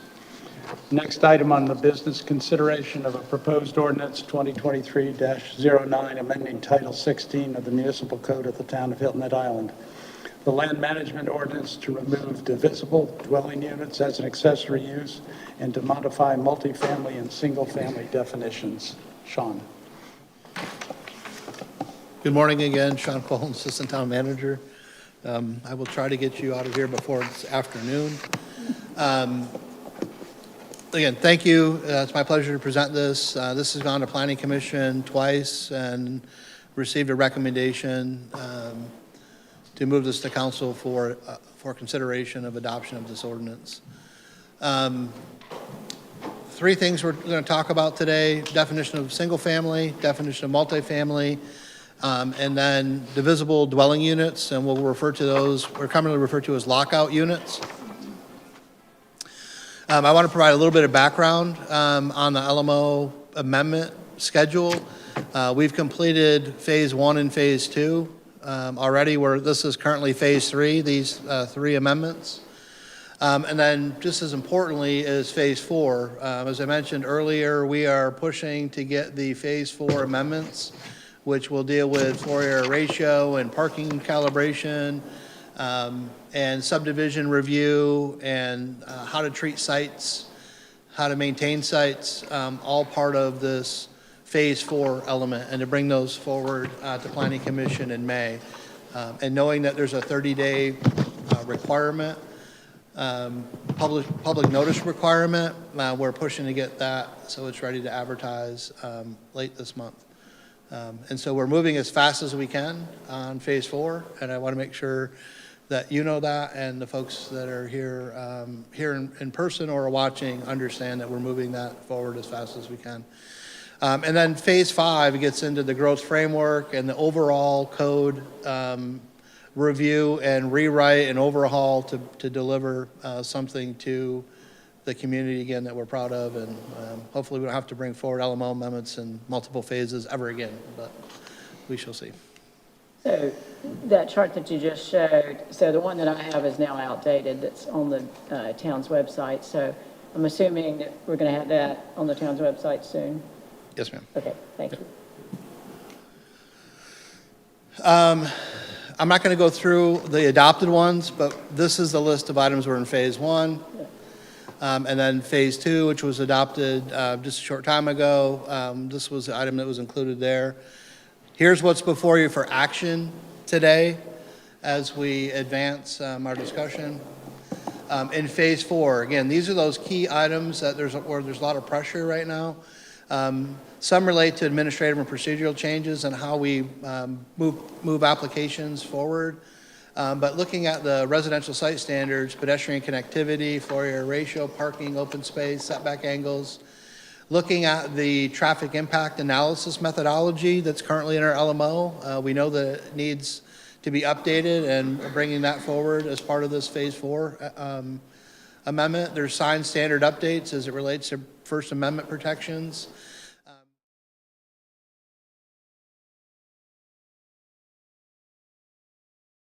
How sites are cleared for subdivisions, using stormwater practices to ensure that the entire sites aren't cleared, but only as you take down lots. And so that's included. Construction management plan requirements. So we've got tidy sites during construction, and that we can make sure that the developer and applicant are being good stewards during construction.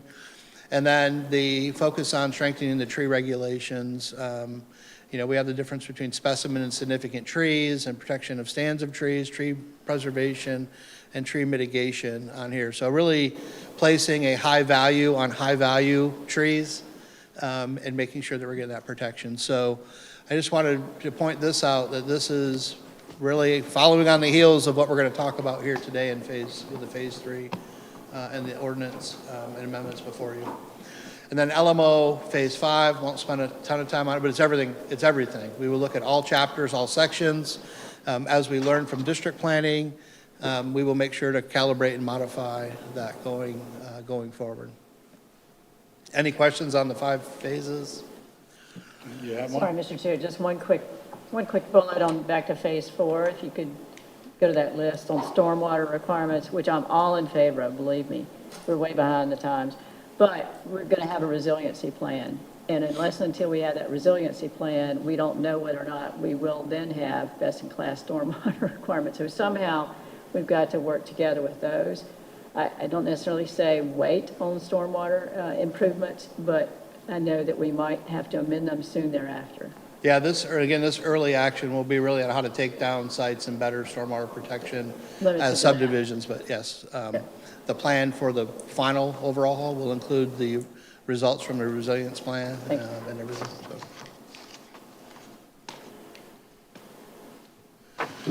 So, any questions on the phases? I think it was no. Any other comments? Just that phase 4 has a number of critical elements that are very important, and I know that we have the 30-day public notice requirement, but there are also a number of steps that we take that are not requirements, and therefore, as this council considers things moving forward, it would be my very strong request, as I've made several times already, that we shorten that span of time, that unnecessary steps, once they've gone through the required steps, be removed. We can all attend those meetings and hear and make comments as necessary if there should be something that's quite controversial. But otherwise, we take in a few extra steps, delaying things that are critical, such as that traffic analysis. Oftentimes we have, in fact, now projects that are coming through that if that traffic analysis had been done properly, or not, what will become, I guess, more proper, given the way our development is happening, we would have better conditions for the residents and visitors across the island. And so that is a very, very strong request, again, that we shorten that time frame and take out unnecessary steps. And also, I want to apologize to anyone who wasn't able to hear me. I didn't realize I was speaking softly this morning, and the microphone may not have picked up my comments. Okay. Ready to move forward? And so, all right, well, now we're going to come back to the action that's before you, and that's to consider adoption of an ordinance amending the code for those 3 items, definition of multifamily, single family. Let me interrupt, because I think all of us are very much up to speed on this. Okay. Do we need to go into any detail on this? I don't want to jump too far ahead because of the audience, but I am interested in moving forward. So to the extent you can abbreviate your comments, I would appreciate it. Sure. We've looked at other codes. Our code currently reads single family as anything that's 3 or more units on a lot. We're bringing that back in line with other standard codes, that anything that's 2 or more is multifamily, as single family means 1.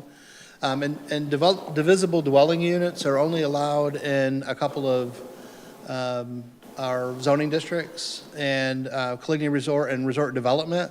And they've applied historically to timeshare developments primarily, where the model for development was to have a separate unit that could be closed off and occupied by a family member or someone that was traveling, and not rented out necessarily singularly. The way they've been counted in our code are half units as they come through for permitting and development. And so the recommendation here is to eliminate divisible dwelling units and lockouts from our code altogether, as no longer be prohibited in our code.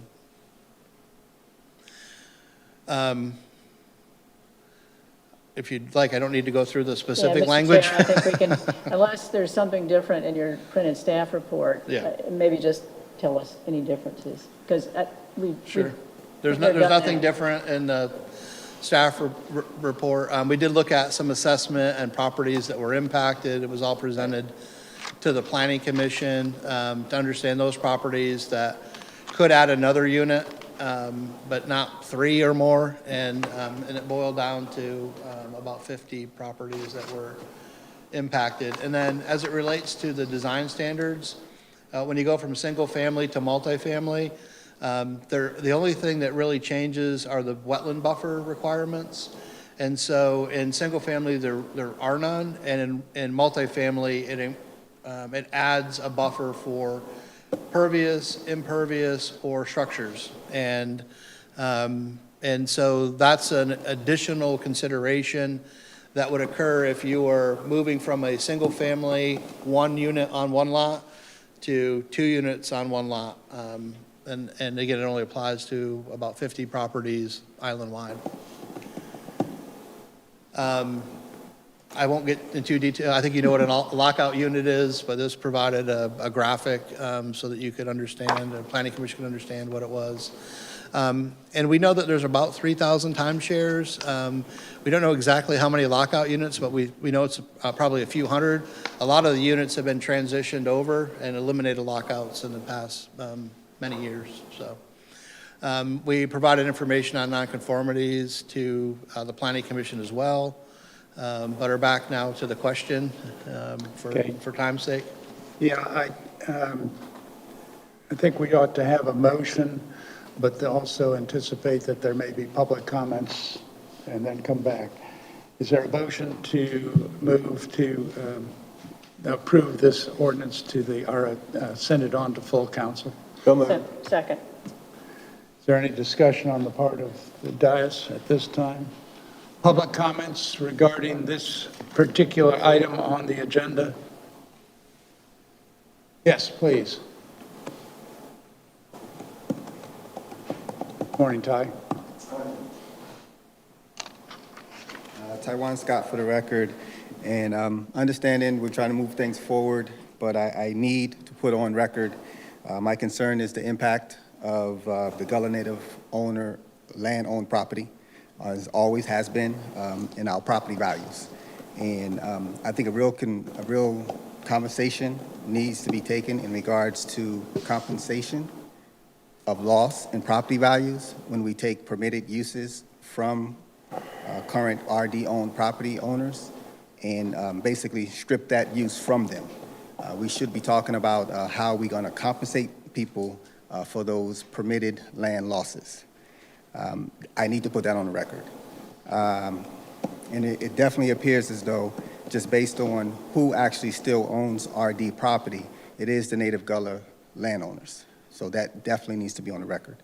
And one question that I've questioned before, I actually put it online during the Planning Commission meeting as well, is will the new single-family definition, how would that affect the areas? Is that island-wide? So how would that affect areas inside the PUDs? Because they are dedicated single-family lots. So how will that new definition impact the current covenants of those PUDs?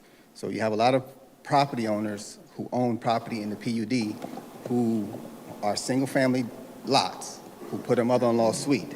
So now that they put a mother-in-law suite or a single detached unit on that lot, is the town's ordinance going to supersede the PUD's covenants?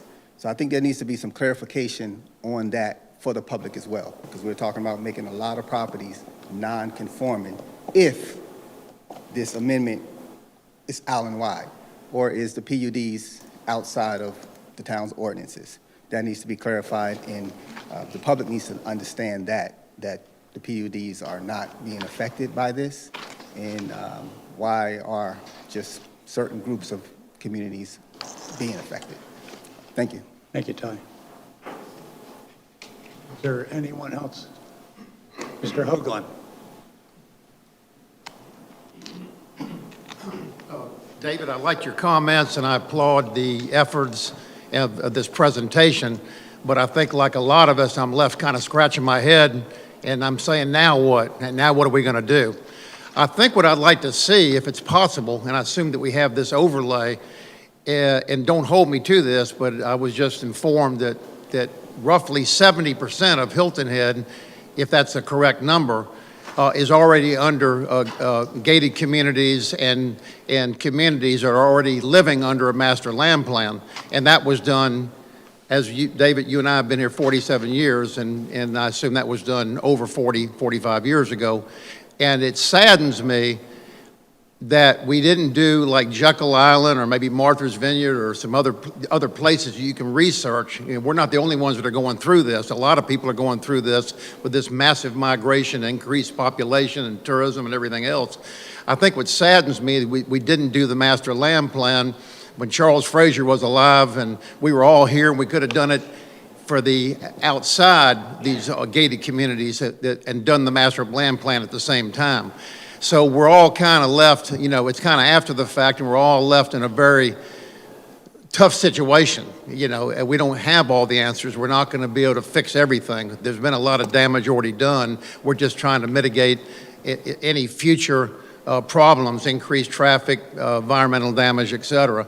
So, you know, y'all are in a tough situation. I'm glad I'm out here and I'm not sitting up there, to be honest with you. But that would just be my comments. But I would like to see the lands that we're dealing with on an overlay with the gated communities and see that 30% and then kind of go from there. I have other comments that I'm going to make, but I'm going to hold it for later to see where we end up. But we are in a tough situation. Thank you. Thank you, Mr. Oakland. Any other comments?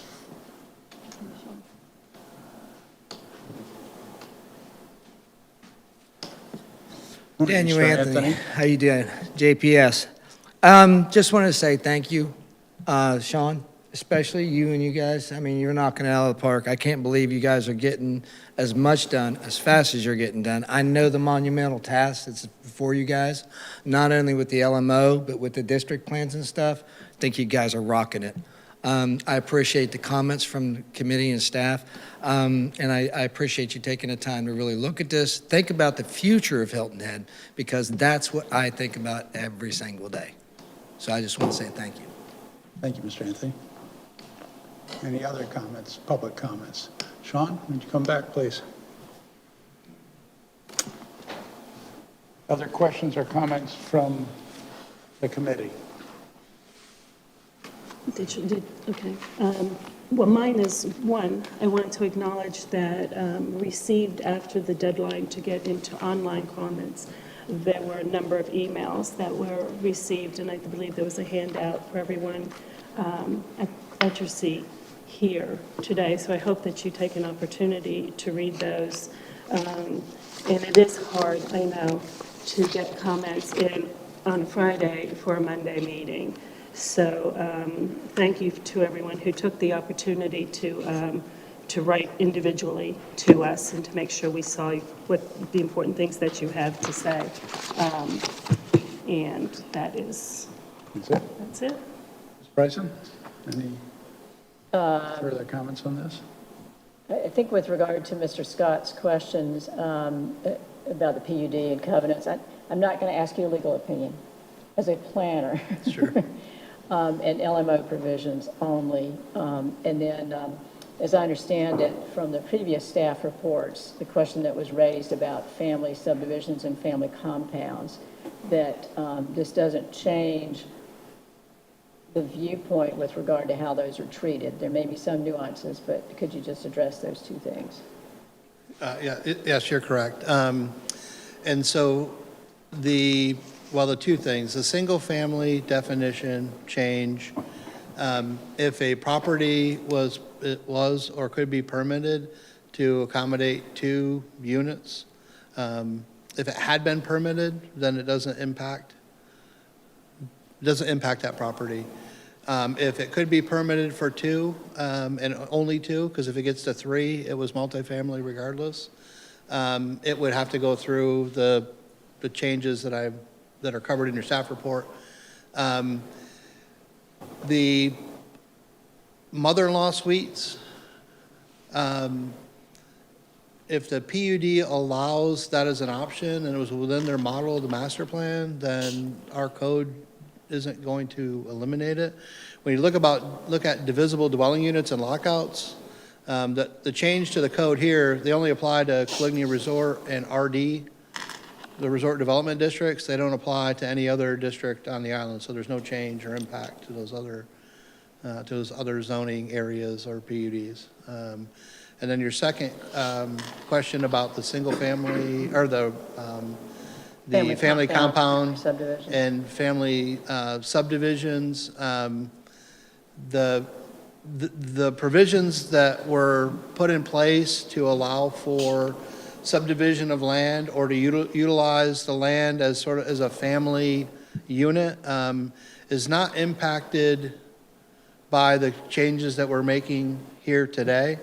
If you go to the next step where you have to go through the subdivision process, and it's, again, only for one more, you have to meet the provisions. But if it's three or more, then there's no change because they would have to meet the multifamily provisions regardless. So it does not preclude the family compound, family subdivision over the way it's currently codified. Thank you, Sean. Today, would you call the roll, please? Certainly.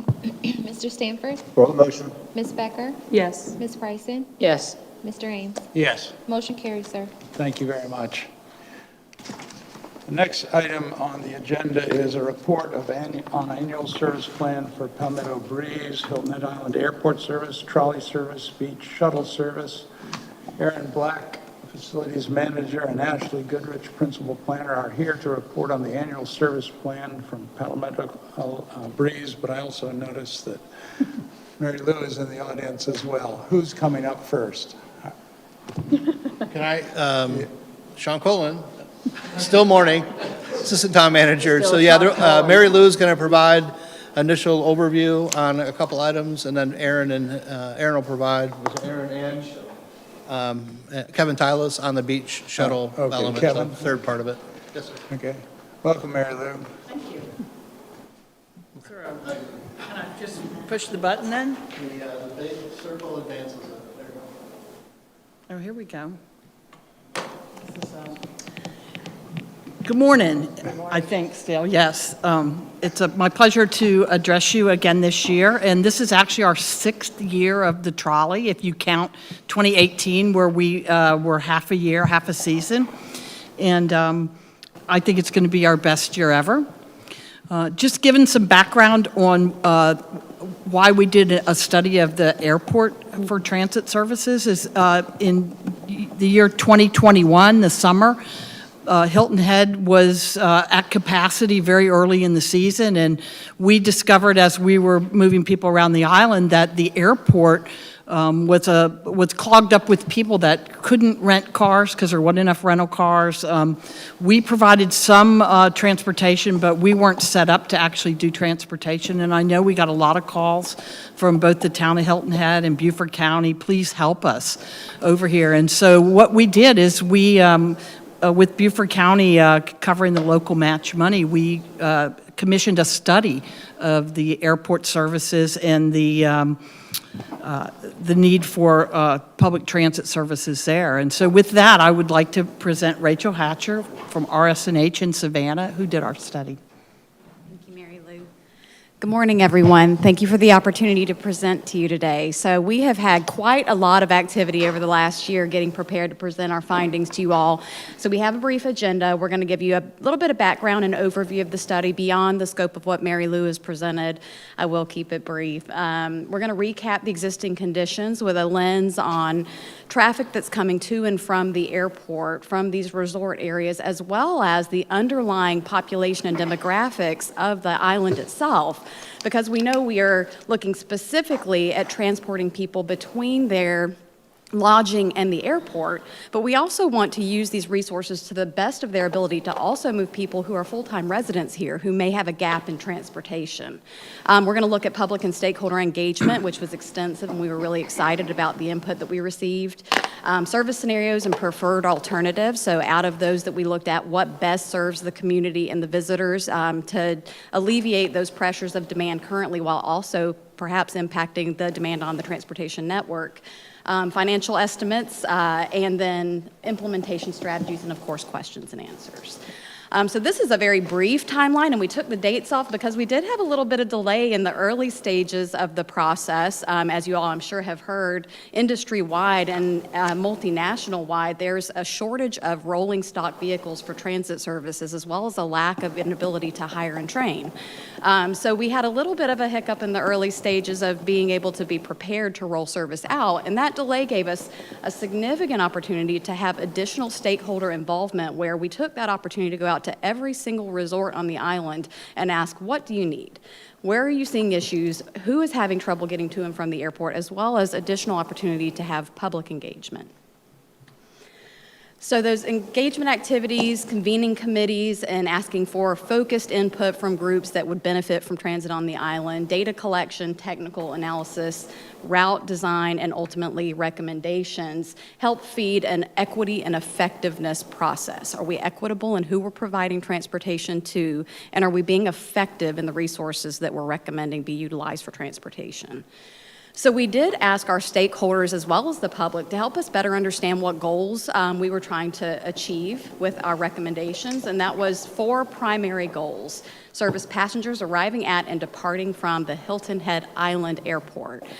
There was a lot of feedback regarding the Savannah Hilton Head Island International Airport, but our focus was specifically on the Hilton Head Island Airport.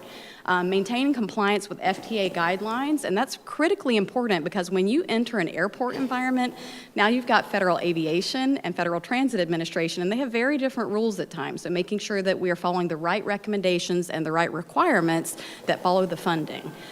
Design cost-effective service options using available resources. We don't want to come and ask for a significantly higher amount of funding to provide transportation services that are needed on the island. And then help mitigate that peak season traffic and congestion within the service area, eliminating the need to rent a car at all, or for folks that have a personally owned vehicle to take that vehicle out from their property in order to access these other areas on the island. We won't go into great detail on this slide, but I really do love an infographic that shows that we do have significant growth in our year-round population. I don't think that's any surprise to anyone on this council, as well as to those in the public today. That traffic is compounding the issue and demand for public transportation across the board, not just during the peak season. So we did take a really hard look at where folks that are permanent residents on the island live and work, and where those that are coming onto the island for employment purposes are destined to travel, and how we can maybe mitigate some of those issues as well. So this propensity analysis is an industry tool where we look at concentrations of individuals that are statistically most likely to need and utilize transit services. And so we look at those concentrations of population that fall within those individual categories, and then we look for a combined concentration of those characteristics. So if you have someone who is perhaps a zero-car household that's also a minority female, you're more likely to have a demand for transit if you have a concentration of folks that meet more than one of those categories. So you can see on the island, the areas with the deepest concentration, which is shown in that red color, and then second, the orange color, are those areas that are currently, for your permanent population, showing potential demand for transit services outside of shuttles to and from the airport. We also looked at major employers, and I know this is very small, and it's not my intent that you be able to read that, but this information is available online. And this is to demonstrate that we also looked at the major employers on the island, which I know you know your community and you know your industry. They're primarily hoteliers. And looking for opportunity to transport folks that have come to the island with regional transit, but then there is no opportunity for them to perhaps get to lunch or to utilize some of the resources on the island while they're here, or transport between these resorts. So looking at those locations that are both destinations for airport passengers, but also those that are living or working on the island. We did identify user groups. I won't go into the finite details on those, but there are 3 primary categories, and that is airport customers, local users, and local business and tourism destinations that would benefit from service. I do want to point out one variation in airport customers. The type of folks that are traveling to and from the airport vary pretty significantly, and the 2 primary categories are business trips as well as personal trips with families. And then we do have that other underlying area of single travelers that are not here for business. And so we have to understand as transportation providers the differences in those types of trips and what their needs from a transportation standpoint would be. Think big family, think big luggage.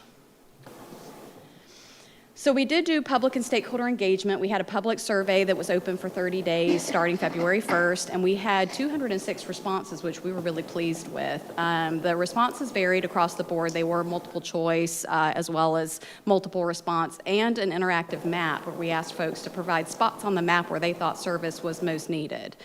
We also had stakeholder committees that were both technical and policy-based and asked them similar questions to help us define who those user groups are and where the service should be provided. I'm going to interrupt, and I apologize for Yes, sir. doing it. But in the interest of time, can you move towards your conclusion unless you're close to it right now? I'll move very fast. Yes, Thank sir. Thank you. Top 5 destinations that were called out by stakeholders and the public. I don't think those would be any surprise to this council. And then the maps demonstrate the interactive mapping exercise as well as the typed in locations where the stakeholders on the left demonstrated they thought service was most needed, and that is a heat map, so the higher the concentration, the bigger the bubble. General public on the right, so you can see a lot of overlap there, which is positive.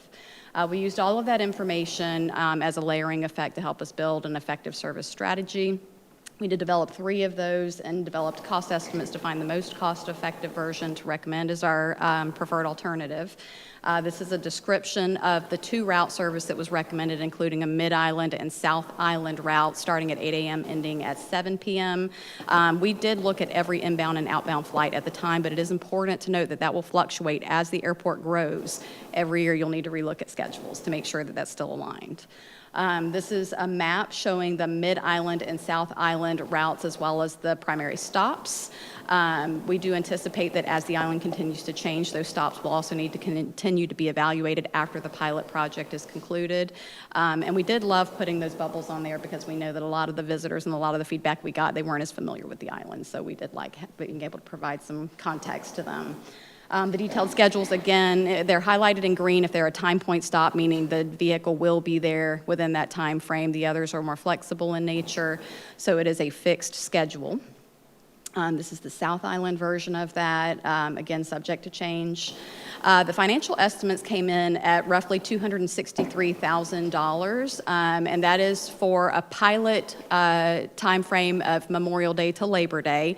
We did hear a lot of feedback that there was request and demand for service beyond that time frame, but we would recommend a pilot project would be limited to that high season. Our estimated ridership would be 8 passengers per trip, 12 runs per day at peak season.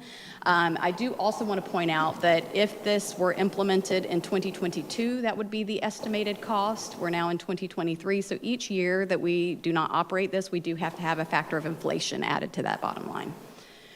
So the implementation strategies would work through initiation such as staffing, partnerships, marketing, through operations, then assessing the performance both in the early stages of implementation as well as at the end of that season to determine if it was in fact cost beneficial outside of the planning environment. And then the grow category, because we are seeing demand and potential for full-time transit services, so to determine how that works within the framework of transportation goals for the community as well as the performance of the trolleys and the underlying transportation system. This is not recommended to be in competition with the existing services, but supplemental and complementary. We have provided 2 presentations. This is our final presentation for information to you all today. And implementation activities will then be carried forward by Mary Lou and Palmetto Breeze as y'all look towards whether or not this is something viable for implementation for the island. I'm happy to answer any questions you might have. Yeah. Questions, Ms. Bryson? Can you go back 2 slides? It's the one that we were all turning around to look at about the time of day and the cost. This one, yes, ma'am. Yes, that's the one. Believe me, I haven't tried to study this. You have service start time 8 a.m., service end time 7 p.m. I'm wondering about some of those coming from, especially the Charlotte hub. Those flights come in a little bit later at night. So yes, ma'am. That's my one question. And so we did try to get the most bang for the buck, if you will, to find those that have the most activity of flights during the day. This does not cover all flights, and it just became cost prohibitive. So we did try to hit the largest majority, but you certainly could expand to that earliest flight time, which in fact is 5:40 a.m., and then go until 9:30 p.m., but we found that the cost benefit takes a little bit of a nosedive at those times during the day. Is there a way of bifurcating the time so that if there's like, a large number of flights coming and going in the early mornings and large in the evening, can you bifurcate the timing? It does get a little bit complicated to do that because you have split shifts with drivers. If you are trying to cover one flight that comes in and there's a delay of, 2 to 3 hours between that and the next big activity push, that does become complicated for scheduling purposes.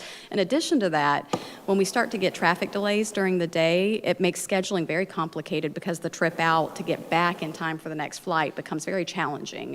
Hence the 2 routes and making sure that we cover as many stops as we can while returning in a reasonable amount of time. So you certainly could extend, but it would require additional resources and potentially another additional vehicle. Sure. I guess I'll start by saying I'm curious about the funding, where this money would be coming from. Thank you. Thank you, Rachel. So these are all my questions. Fortunately, we did receive a little bit more grant money this year than previous years. All of our expenses have gone up as well. When we get our grants, the grants cover 50% of the operating funds. And so even if this is fully grant funded, it only covers half of the operating cost. So we could start with that only half of the 263, 130 and some change would be covered by the grants. But And so what would an anticipated rider be charged? We were looking at a $5 one-way trip, and also in order to make it something usable for the residents to also do our mobile payment app that we have, and we could make it $10 or $15 per week. So a resident that wanted to ride every day could do a weekly app for either $10 or $15 and ride the whole week, while still being able to charge the $5 per ride to the airport passenger. So would the anticipation be then that people take their luggage and all their belongings and children and such to a bus stop on the Parkway to be picked up? Well, all of those locations we had where the stops are all places that people are going, resorts and all. And so that is a fixed route. And so the bus would go back to each of those locations and pick people up at their hotel, at their resort. And that's how all the stops are laid out. There's maybe 2 that are also trolley stops. But in general, it would be more of a from the resort to the airport type of service. In terms of the time, We did ride every route, and we got the stops as close to the front door of these resorts as possible, and in most cases, that was achievable. And in terms of the timing that Ms. Bryson brought up, many of these routes come through residential neighborhoods, and I know that in the past, we've had discussions, and you were able to make sure that we don't have diesel trucks, buses coming through Foleyfield, for instance, and we anticipate that with the shuttle this year, that we will again have that small shuttle coming through there. But early morning noise is not welcomed on the island, and so I would make a comment with regard to that. And then I have as many more thoughts and concerns, but one of the things that I would like to say is this is how government grows. So initially, we had first conversations about a trolley helping out with beachgoers and moving people around. And there was a grant. And we tried a little bit of charge, and no one wanted to pay. The ridership was very, very small. And then we dropped having to pay any type of fee to ride the trolley. And now it's expanded. And I assume we'll hear that ridership has picked up. And now we have a bigger suggestion that more public transportation and a gap in funding. So there'd be a second layer of town contribution, I would imagine, being requested down the road. And we still haven't actually gotten to a point where the town of Hilton Head has accepted as a policy that we have the initial trolley.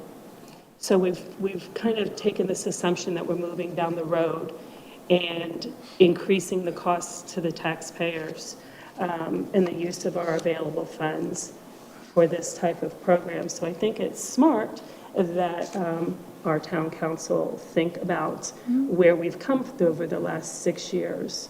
Hilton Head is a limited government town, and there are reasons why. And there's a population of people, majority of population of people who believe that our small town and our limited government is the appropriate type of government.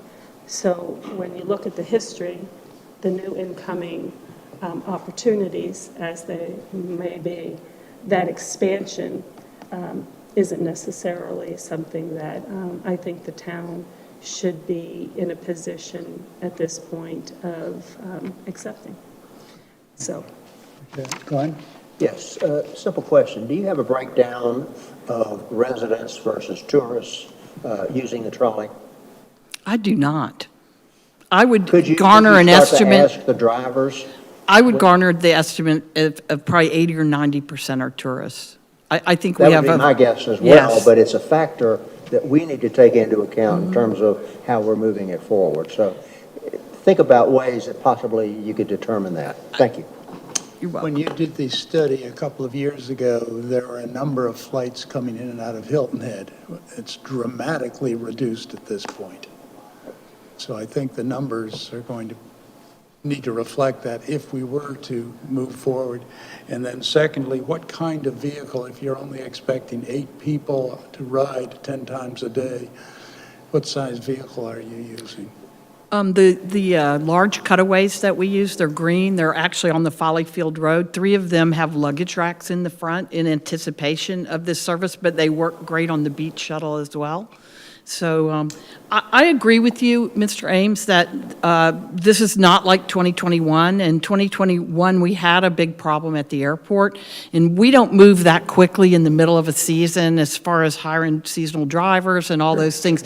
So having this plan, so if this situation recurs and there's more regional flights, which I understand there's not this year, we're very well positioned to move forward much quicker than we were before doing this study. All right, thank you. I think I'd like to invite Aaron and Kevin to come up, and if their comments are in some way germane to this conversation, I'd like to get those, and then we can do what we need to do. Thank you.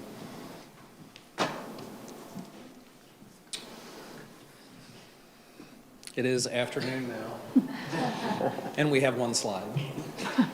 You must have gone to the leadership school then. No leadership school prior. You get a star. Aaron Black, Facilities Manager, Kevin Tylis, Event and Programs Manager.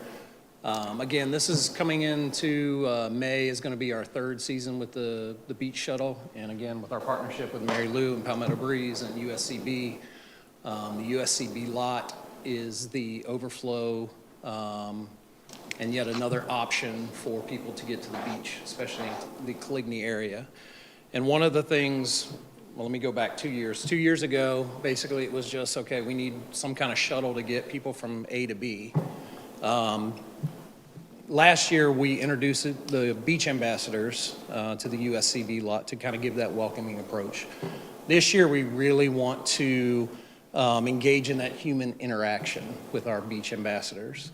So again, it's going to be providing environmental conservation facts and that concierge service, especially for the South End. So, and Mary Lou and her folks, her drivers, we always get great comments about how hospitable they are and the Southern hospitality they provide. So that's the focus that we want to focus on this year. So I'll let Kevin kind of go over some of the statistics. Sure. Just for some information, for the summer months with the Coligny Beach Shuttle, Our goal is to really enhance the overall beach experience for our residents, for our visitors, their families, and it's free of charge. And again, it's from the USCB Hilton Head Lots at Coligny Beach Park, means that front circle there.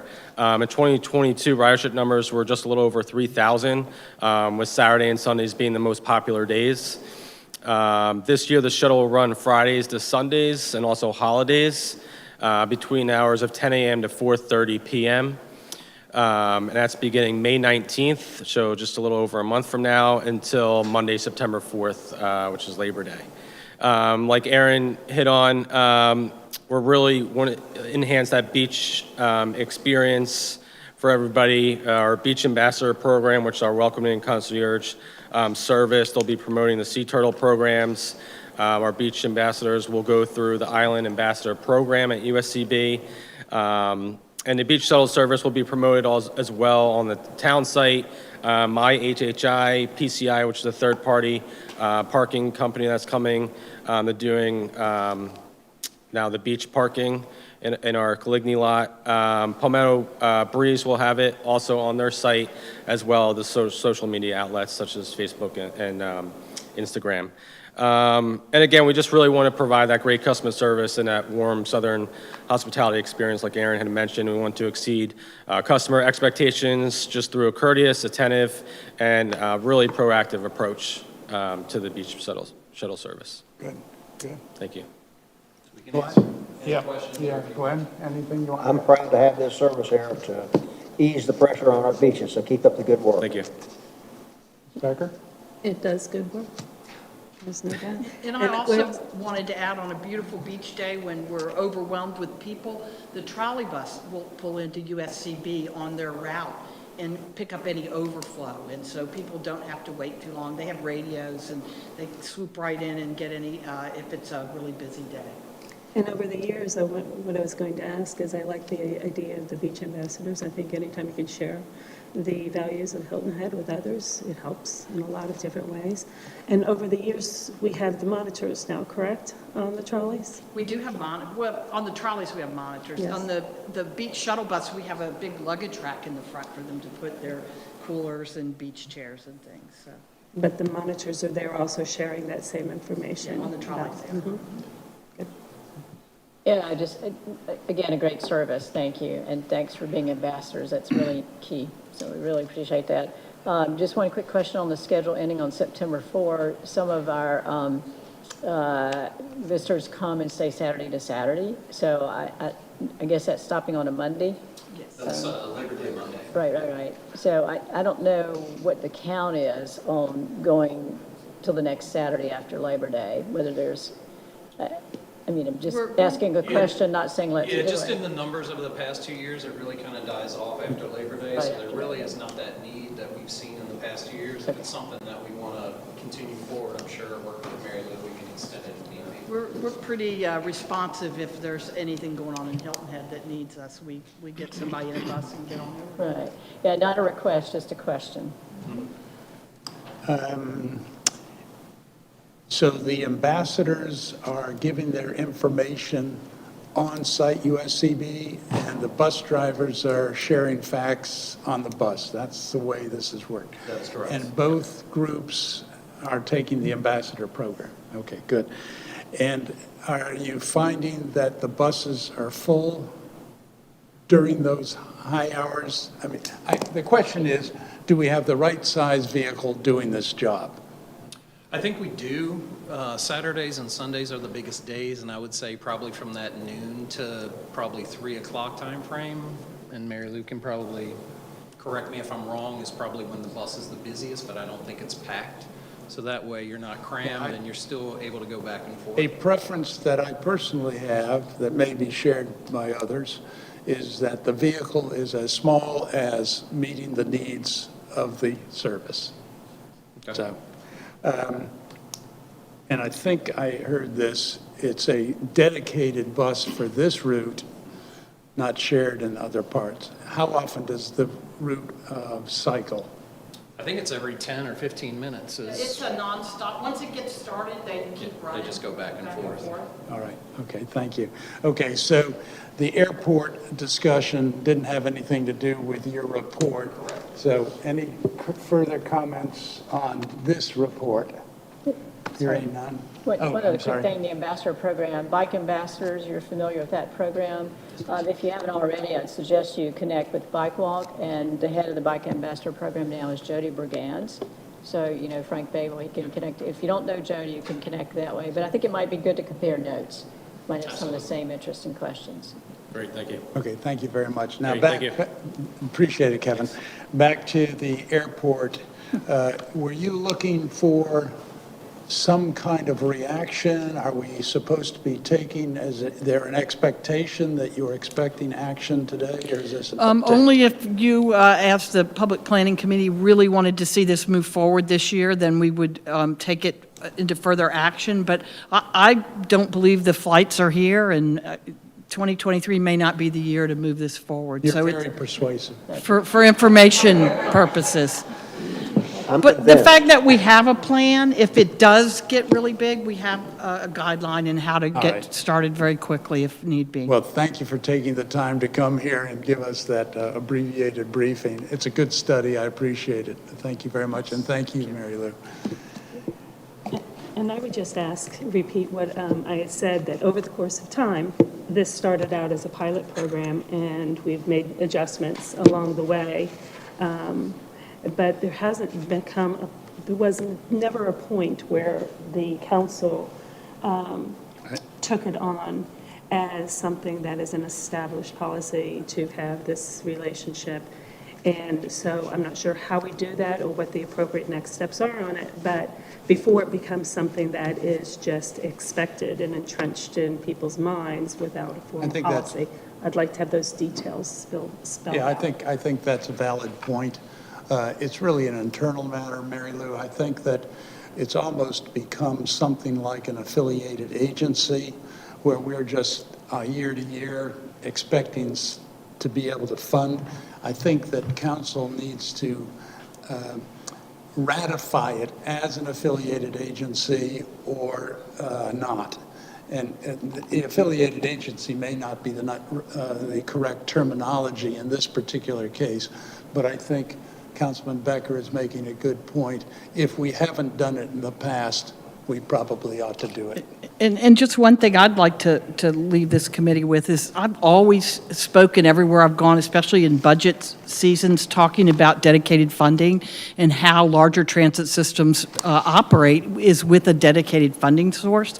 And that is my wish, is that we get out of your general fund, we get out of everybody's general fund, and we have our own enterprise fund. And we're hopeful that that is in our future. And so I understand what you're saying. It's also very difficult for us to plan from year to year or to look at growth in a region when each and every municipality or county government has to give us money out of their general fund. Well, I think that survey result, in terms of Glenn's question, visitor versus resident, will be important in terms of what funds are appropriate, whether it's ATAX, if we're serving just our tourists, there certainly is an argument for it coming from a different bucket. I understand. Thank you, Mary Lou. Any parting comments on the part of the committee? Hearing none, we will stand adjourned. Thank you very much.